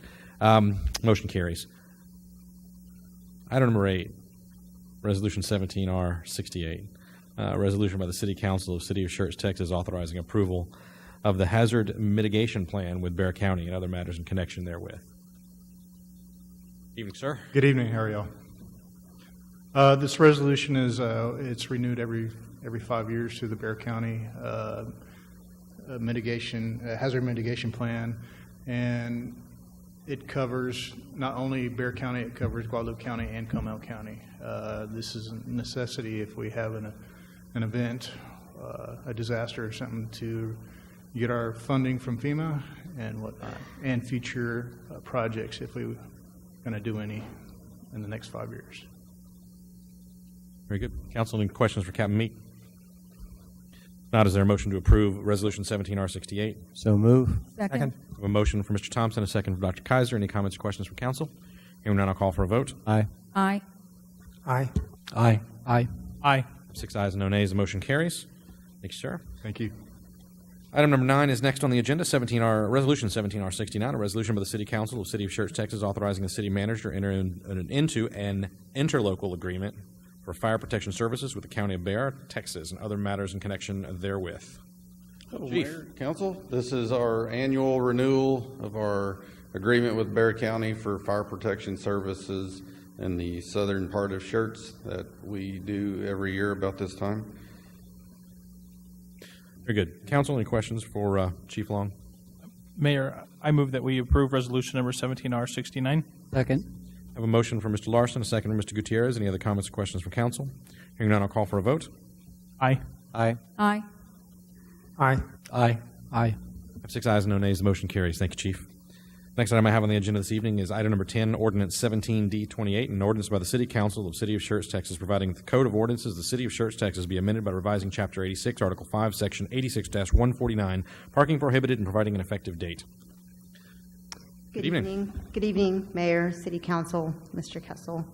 I'm bringing forth here a request for no parking on a drainage and in front of a emergency gate over at Fairhaven Public Subdivision. And if you look at the picture, you have an example here. Here's a vehicle that's parked. Here's the drainage. And he's also parked in front of the gate. And so the gate does open both ways, if you take a look at the picture here. But we want to make sure that there's never an obstruction in front of the gate, and of course not an obstruction to the drainage to keep the flow from going into the drainage channel there, which is the most important aspect of this request for no parking. And there was a concern with TSAC. We brought the item to TSAC, and we had 2 nays, but the rest of the commissioners did agree with no parking in front of that gate. And so the only concern was that we were going to restrict parking to the homeowner that lives in front of that property, in front of that gate. But there's, he's got a driveway, and there's other areas on that street that that person could park. And so we're requesting no parking not only in front of this property, it's 20 feet in front, so when the gate opens, there will be no restriction, but also in front of the gate here. So 20 feet on both sides and then in front of the gate. And so that we're requesting a no parking addition to our ordinances for that particular area. Very good. Council questions? Mr. Gutierrez? Mr. Woods presented a photo where it had parking right in front of the gate. Are we going to put no parking on that gate also, or is there signage already there? The signage is there, but it's not in our ordinance, so we legally cannot enforce it. Okay. Thank you. Mr. Davis?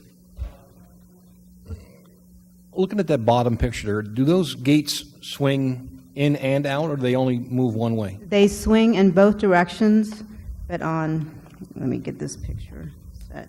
But on the back end here, this is a private road in a private subdivision. So if the firefighters or EMS or any city official wanted to get to that subdivision in an emergency, they would not only have to go through a private subdivision, but the private subdivision is gated. So first they have to get through that gate, and then they have to come up here if necessary. Can you go to the upper picture again? Sure. The vehicle in the drainage. Okay, you've got the vehicle parked on the drainage gate. Where is that drainage gate on the lower picture? So you cannot see it, but the car is parked on it. But it would be here in the corner. Okay. I'm just wondering about that curb. That if you scroll up to the first picture, I'm just wondering about that curb. Yeah, I don't have a better. Because you've got a sidewalk to the right, and So if you're looking into the picture, I would be standing in the private subdivision. This is looking from inside the gated community. Correct. Looking out. Correct. So the roadway is to the left. Correct. Okay, I just don't understand why there'd be a curb. So that curb is actually there to help the drainage go into the inlet there, because the drainage comes in. Is the flow coming from towards the gated community? Let me show you on this other picture. So the elevations are from this point being the highest, going down in this direction into the drainage. Okay. And so that curb assists to direct flow into this drainage inlet. Okay. And so the engineering department is actually moving forward with LAN with possibly doing a design for a better inlet or drainage conveyance in those neighborhoods. Thank you. Mr. Thompson? Mr. Mayor, I would move that we adopt ordinance number 17-D28. Second. And also with the understanding that after the no parking signs are legally installed, that we strive to have an increased police presence with warnings or tickets if needed, so that the community is aware that this really is taking place. I have a motion for Mr. Thompson. Who made this second? Mr. Davis? You good with the remainder of what Mr. Thompson said? Absolutely. Any other comments or questions from council? I have one. Have we talked to the? I assume that the truck belongs to the homeowner. It does. So our streets department and an engineer on staff actually went out there and talked to the homeowner. So the homeowner knows that we're here today. Okay. And so whether or not that homeowner is here, I don't believe that he is. I haven't ever met him, but he knows.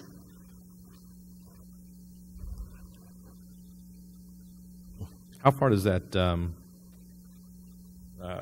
curb that we see in the picture there extend out into the street? So it just comes out, I think it's 3.5 feet towards this direction. So very shortly after the cutoff on the picture, it stops. Correct. Mm-hmm.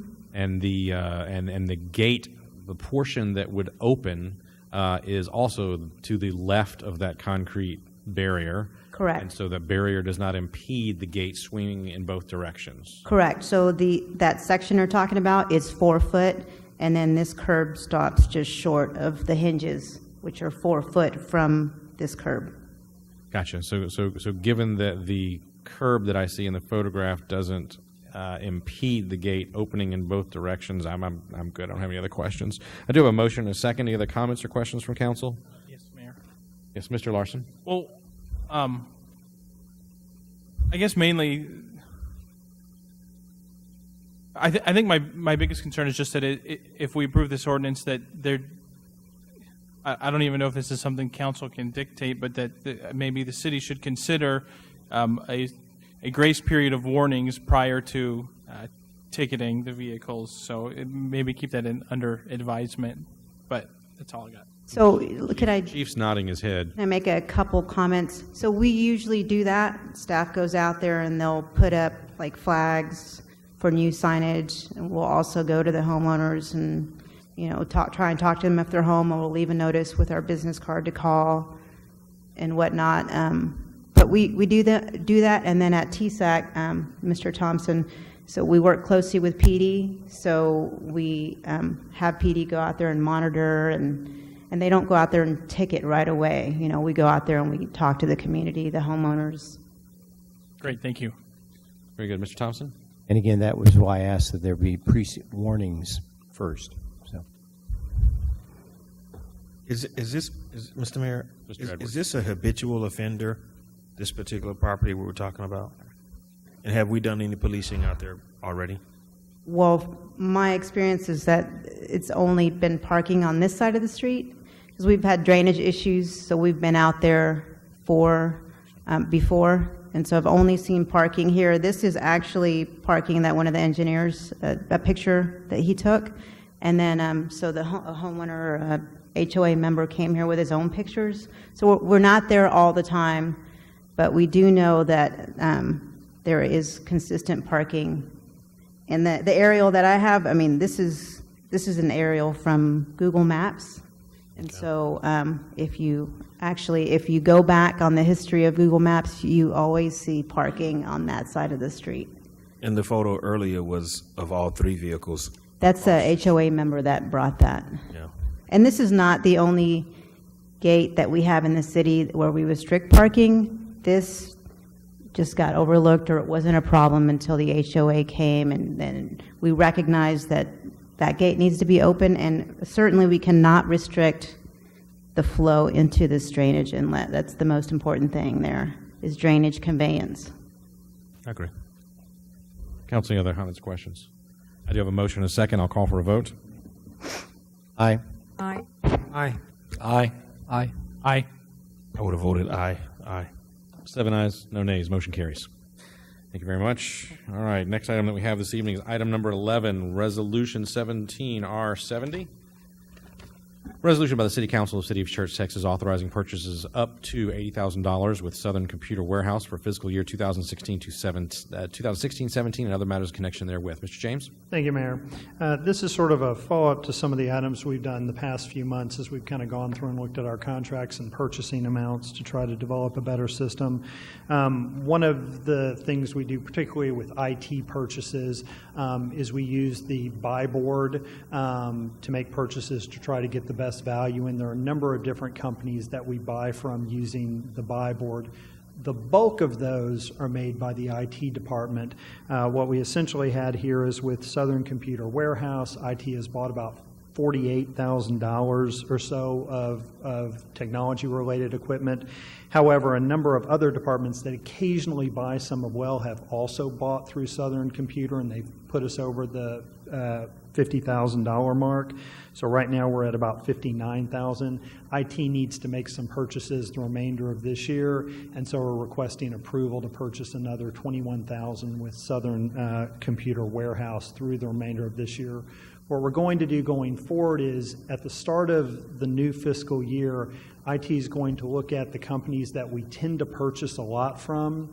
We'll come forward at one time with not to exceed amounts for those companies. It's probably 3 different ones. And then since IT is the primary purchaser as part of some of the adjustments of our purchasing system, the PO system, IT will be the monitor, if you will, of the contracts with these companies. So they, working with finance, will track all the purchases made through these vendors, so they keep track of how we go up. And then again, finance has made some adjustments to the system to keep us from going over those and hitting a mark in advance that notifies us we're close. So this is to allow IT to continue to make purchases with Southern Computer Warehouse the remainder of this fiscal year, as opposed to having to go through a different vendor that they may not get as good a value with. Very good. I can answer. James, there's no exceeding of any budgets here. We're just making sure that we're capturing the single vendor dollar amount. That's correct. Yes, sir. Questions or comments for Mr. James? Is there a motion to approve this resolution? I'm sorry. It's So on move. Page 17R70. I have a motion from Mr. Thompson. Second. Second. Second from Mr. Gutierrez. Any other comments or questions from council? Hearing none, I'll call for a vote. Aye. Aye. Aye. Nay. Aye. Aye. Aye. 6 ayes and 1 nay. Motion carries. Item number 12, Resolution 17R71 is a resolution by the City Council of the City of Schertz, Texas, authorizing agreements with the Drug Enforcement Administration and other matters in connection therewith. Chief? Mayor and Council, Mr. Kessel, good evening. We currently have 2 investigators assigned to DEA on 2 different task forces. The resources that are available to them are the seasoned investigators that are familiar with the area, they're familiar with local customs. And in return, we have the availability of resources from federal law enforcement agencies, as well as a financial incentive as we are able to share in some of the seized assets. I think in the last council meeting, you approved the purchase of a multi-use vehicle that was over $100,000, and that was completely paid for from these seized assets. In fact, one of the 2 investigators is currently funded from these seized assets. So this is a renewal of the current agreements. Any questions? I'd be happy to answer. Very good. Questions for Chief? I have a question for you, Chief. And Texas has some of the strongest asset seizure laws in the country, and they are wanton to attempt abuse. Would you characterize as everything that we do with regard to asset seizure relatively rare, and in instances where it really makes sense and really is the right thing to do? Most of these seizures are done through the federal courts, yes. But even the ones that our patrol are involved in, it is a process. It's not something done easily. It does go through the criminal process or civil process in most occasions. Yes, Yep, very good. Thank you, sir. Is there a motion to approve 17R71? So moved. Second. Motion from Mr. Davis, second from Mr. Crawford. Any other comments or questions from council? Hearing none, I'll call for a vote. Aye. Aye. Aye. Aye. Aye. Aye. Aye. 7 ayes, no nays. Motion carries. Thank you, Chief. Next item is item 13, Resolution 17R73, a resolution by the City Council of the City of Schertz, Texas, authorizing a construction contract with J3 Company LLC for the reconstruction of the Cibolo Creek Bridge at Lower Seguin Road and other matters in connection therewith. Mr. Ledbetter, good evening. Good evening. Good evening, Mayor, Council, Mr. Kessel. In June 2016, it was discovered that the bridge on Lower Seguin Road that we share with the City of Cibolo was structurally unsound. We closed it that same month as soon as possible. Since then, we had several meetings with the City of Cibolo, LAN Engineering, Bexar County, and Guadalupe County. It was determined that the best solution was to replace the concrete with concrete drainage boxes, which will increase our capacity, our flow through there by 50 CFS, cubic feet per second. Excuse me. Also, we will increase the roadway from 16 foot to 22 foot. On December 20th, 2016, the city passed a resolution authorizing the city managers to enter into an interlocal agreement with the City of Cibolo to cost share the total bridge demolition and replacement. Additionally, Guadalupe County has agreed to participate in the destruction of the old water crossing and the removal of the old material and spoils, saving the project approximately $50,000. The project has publicly been bid. We received 7 bids. Bids were received and scored by Schertz Public Works and the City of Cibolo Director of Public Works, Tim Foose. Our recommendation is to contract with J3 Company to perform the work. The design engineer's estimate construction cost is $325,545. J3 Company proposed to do the project for $298,489. With a contingency of $30,000, brings the total of not to exceed to $319,489, which is still under the design engineer estimate by $6,000. We are looking for the authorization for the City Council to have City Manager execute and deliver the contract with J3 Company for the demolition and reconstruction of the Cibolo Creek Bridge. Thank you, sir. Any comments, Council? Mr. Gutierrez?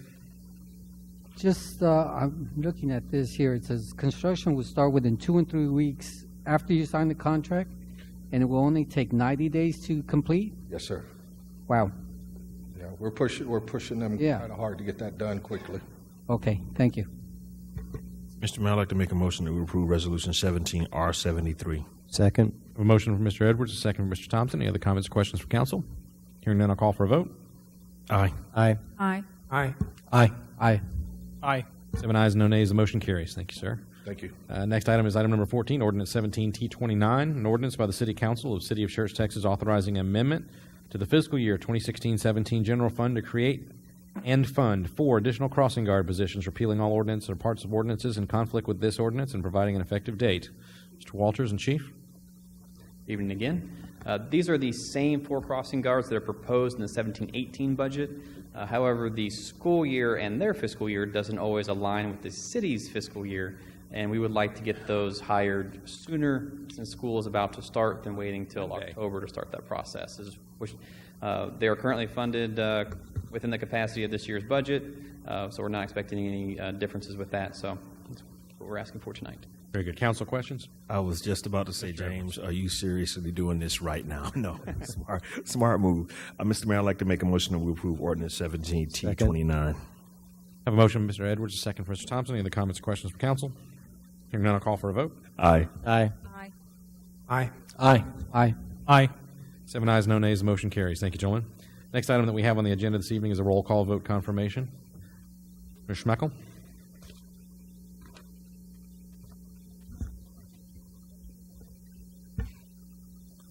The first workshop item, waiving the fees on the Guadalupe County renovation of the Riddell building. A motion was made by Councilmember Thompson, seconded by Councilmember Kaiser. Mayor Pro Tem Edwards voted yes. Councilmembers Davis, Gutierrez, Larson, Thompson, Kaiser, and Crawford voted yes. And the motion was actually to waive the fees for the Guadalupe County renovation project on the Riddell property contingent upon an ILA agreement being completed by our city attorney and staff. There was no action on the second workshop item. Workshop number 3, a motion was made from the chair, Mayor Carpenter, and it was seconded by Councilmember Larson, directing staff and the city attorney to provide a training guide with any disclosures that can possibly inadvertently affect the city, with the goal to do this before I didn't get the next event. To complete it, if possible, prior to the next volunteer fair that we have. The volunteer fair. Mm-hmm. Okay. And the first part of that was instruction and guidance regarding the Texas Open Meetings Act. And I actually have a copy that I can send to you, so you don't have to take down all the notes and write it down. You bet. And Mayor Pro Tem Edwards voted yes. Council members Davis, Gutierrez, Larson, Thompson, Kaiser, and Crawford voted yes. Items 1 and 2, the consent items. Motion was made by Mayor Pro Tem Edwards, seconded by Council Member Thompson. Mayor Pro Tem Edwards voted yes. Council members Davis, Gutierrez, Larson, Thompson, Kaiser, and Crawford voted yes. Motion passed.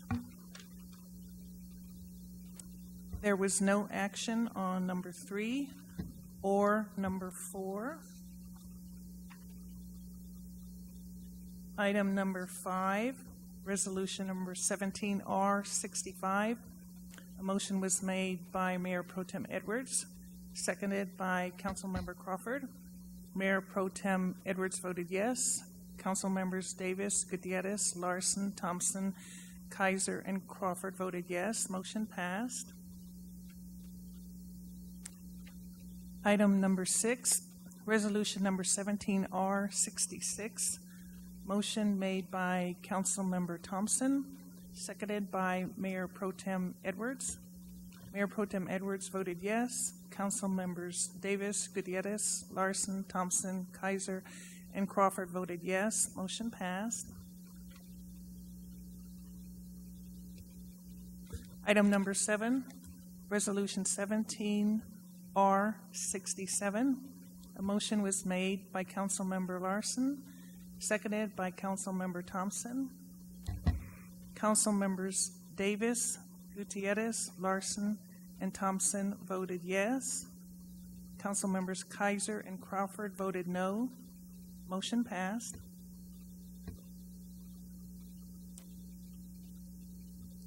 Item number 8, resolution number 17R68.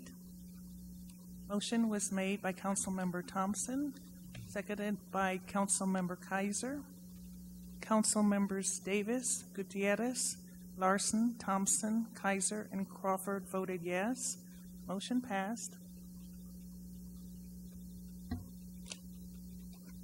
Item number 9, resolution number 17R69. Motion was made by Councilmember Larson, seconded by Councilmember Gutierrez. Council members Davis, Gutierrez, Larson, Thompson, Kaiser, and Crawford voted yes. Motion passed.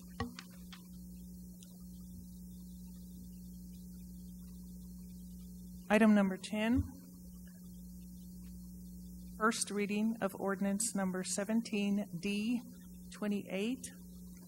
Motion was made by Councilmember Thompson, seconded by Councilmember Davis, with the understanding that after the installation of the no parking signs, there be an increased police presence to issue warning tickets if necessary. Mayor Pro Tem Edwards voted yes. Council members Davis, Gutierrez, Larson, Thompson, and Kaiser and Crawford voted yes. Motion passed.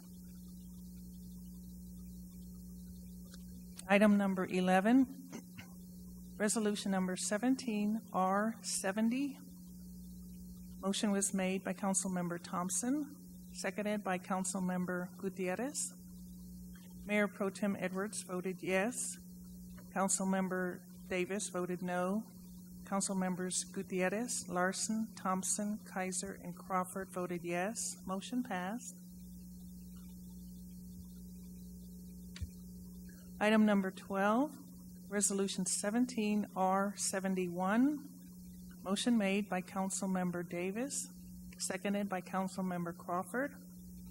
Mayor Pro Tem Edwards voted yes. Council members Davis, Gutierrez, Larson, Thompson, Kaiser, and Crawford voted yes. Motion passed. Item number 13, resolution number 17R73. Motion was made by Mayor Pro Tem Edwards, seconded by Councilmember Thompson. Mayor Pro Tem Edwards voted yes. Council members Davis, Gutierrez, Larson, Thompson, Kaiser, and Crawford voted yes. Motion passed. Item number 14, ordinance number 17T29, first reading. Motion was made by Mayor Pro Tem Edwards, seconded by Councilmember Thompson. Mayor Pro Tem Edwards voted yes. Council members Davis, Gutierrez, Larson, Thompson, Kaiser, and Crawford voted yes. Motion passed. Thank you, ma'am. All right, next item that we have on the agenda is item 15, announcements by the city manager. Mr. Kessel tells me he has nothing this evening. Next item is item 16, placing items on a future agenda. We have anything that we need to add to a future agenda that we don't currently have scheduled? Appears that we do not, so we'll move on to item number 17, announcements by the mayor and council members, and we'll start with Mayor Pro Tem Edwards. Mr. Mayor, I just want to say I attended the Schertz Automotive Ribbon Cutting and Mixer for the Chamber, a wonderful event put on by Mr. Roberts, a long-term resident of Schertz and business owner. Second thing, I've already said this about the eclipse viewing, but the staff did a wonderful job. I want to commend all of you on that.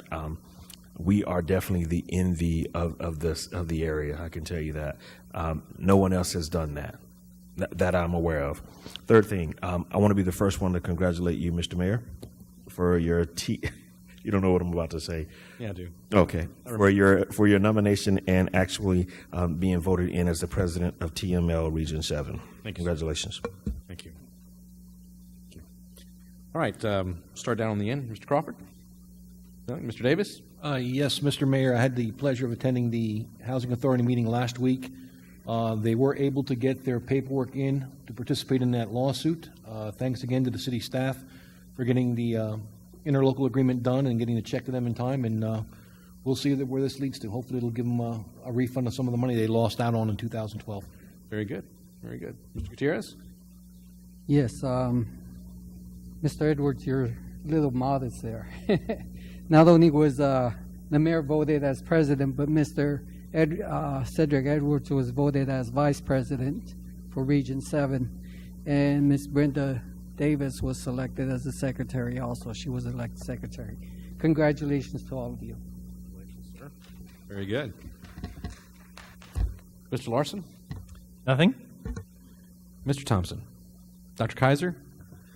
Well, Mr. Gutierrez stole my thunder. I was going to congratulate Mr. Edwards on serving. So it's interesting. The only observation about that is, TML Region 7 is made up of 25 counties and just shy of 90 cities.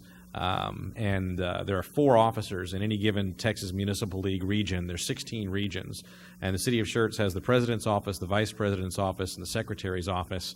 And the treasurer is actually being done by David Harris, a former employee of the city of Schertz. So I think the city of Schertz is highly involved in TML Region 7.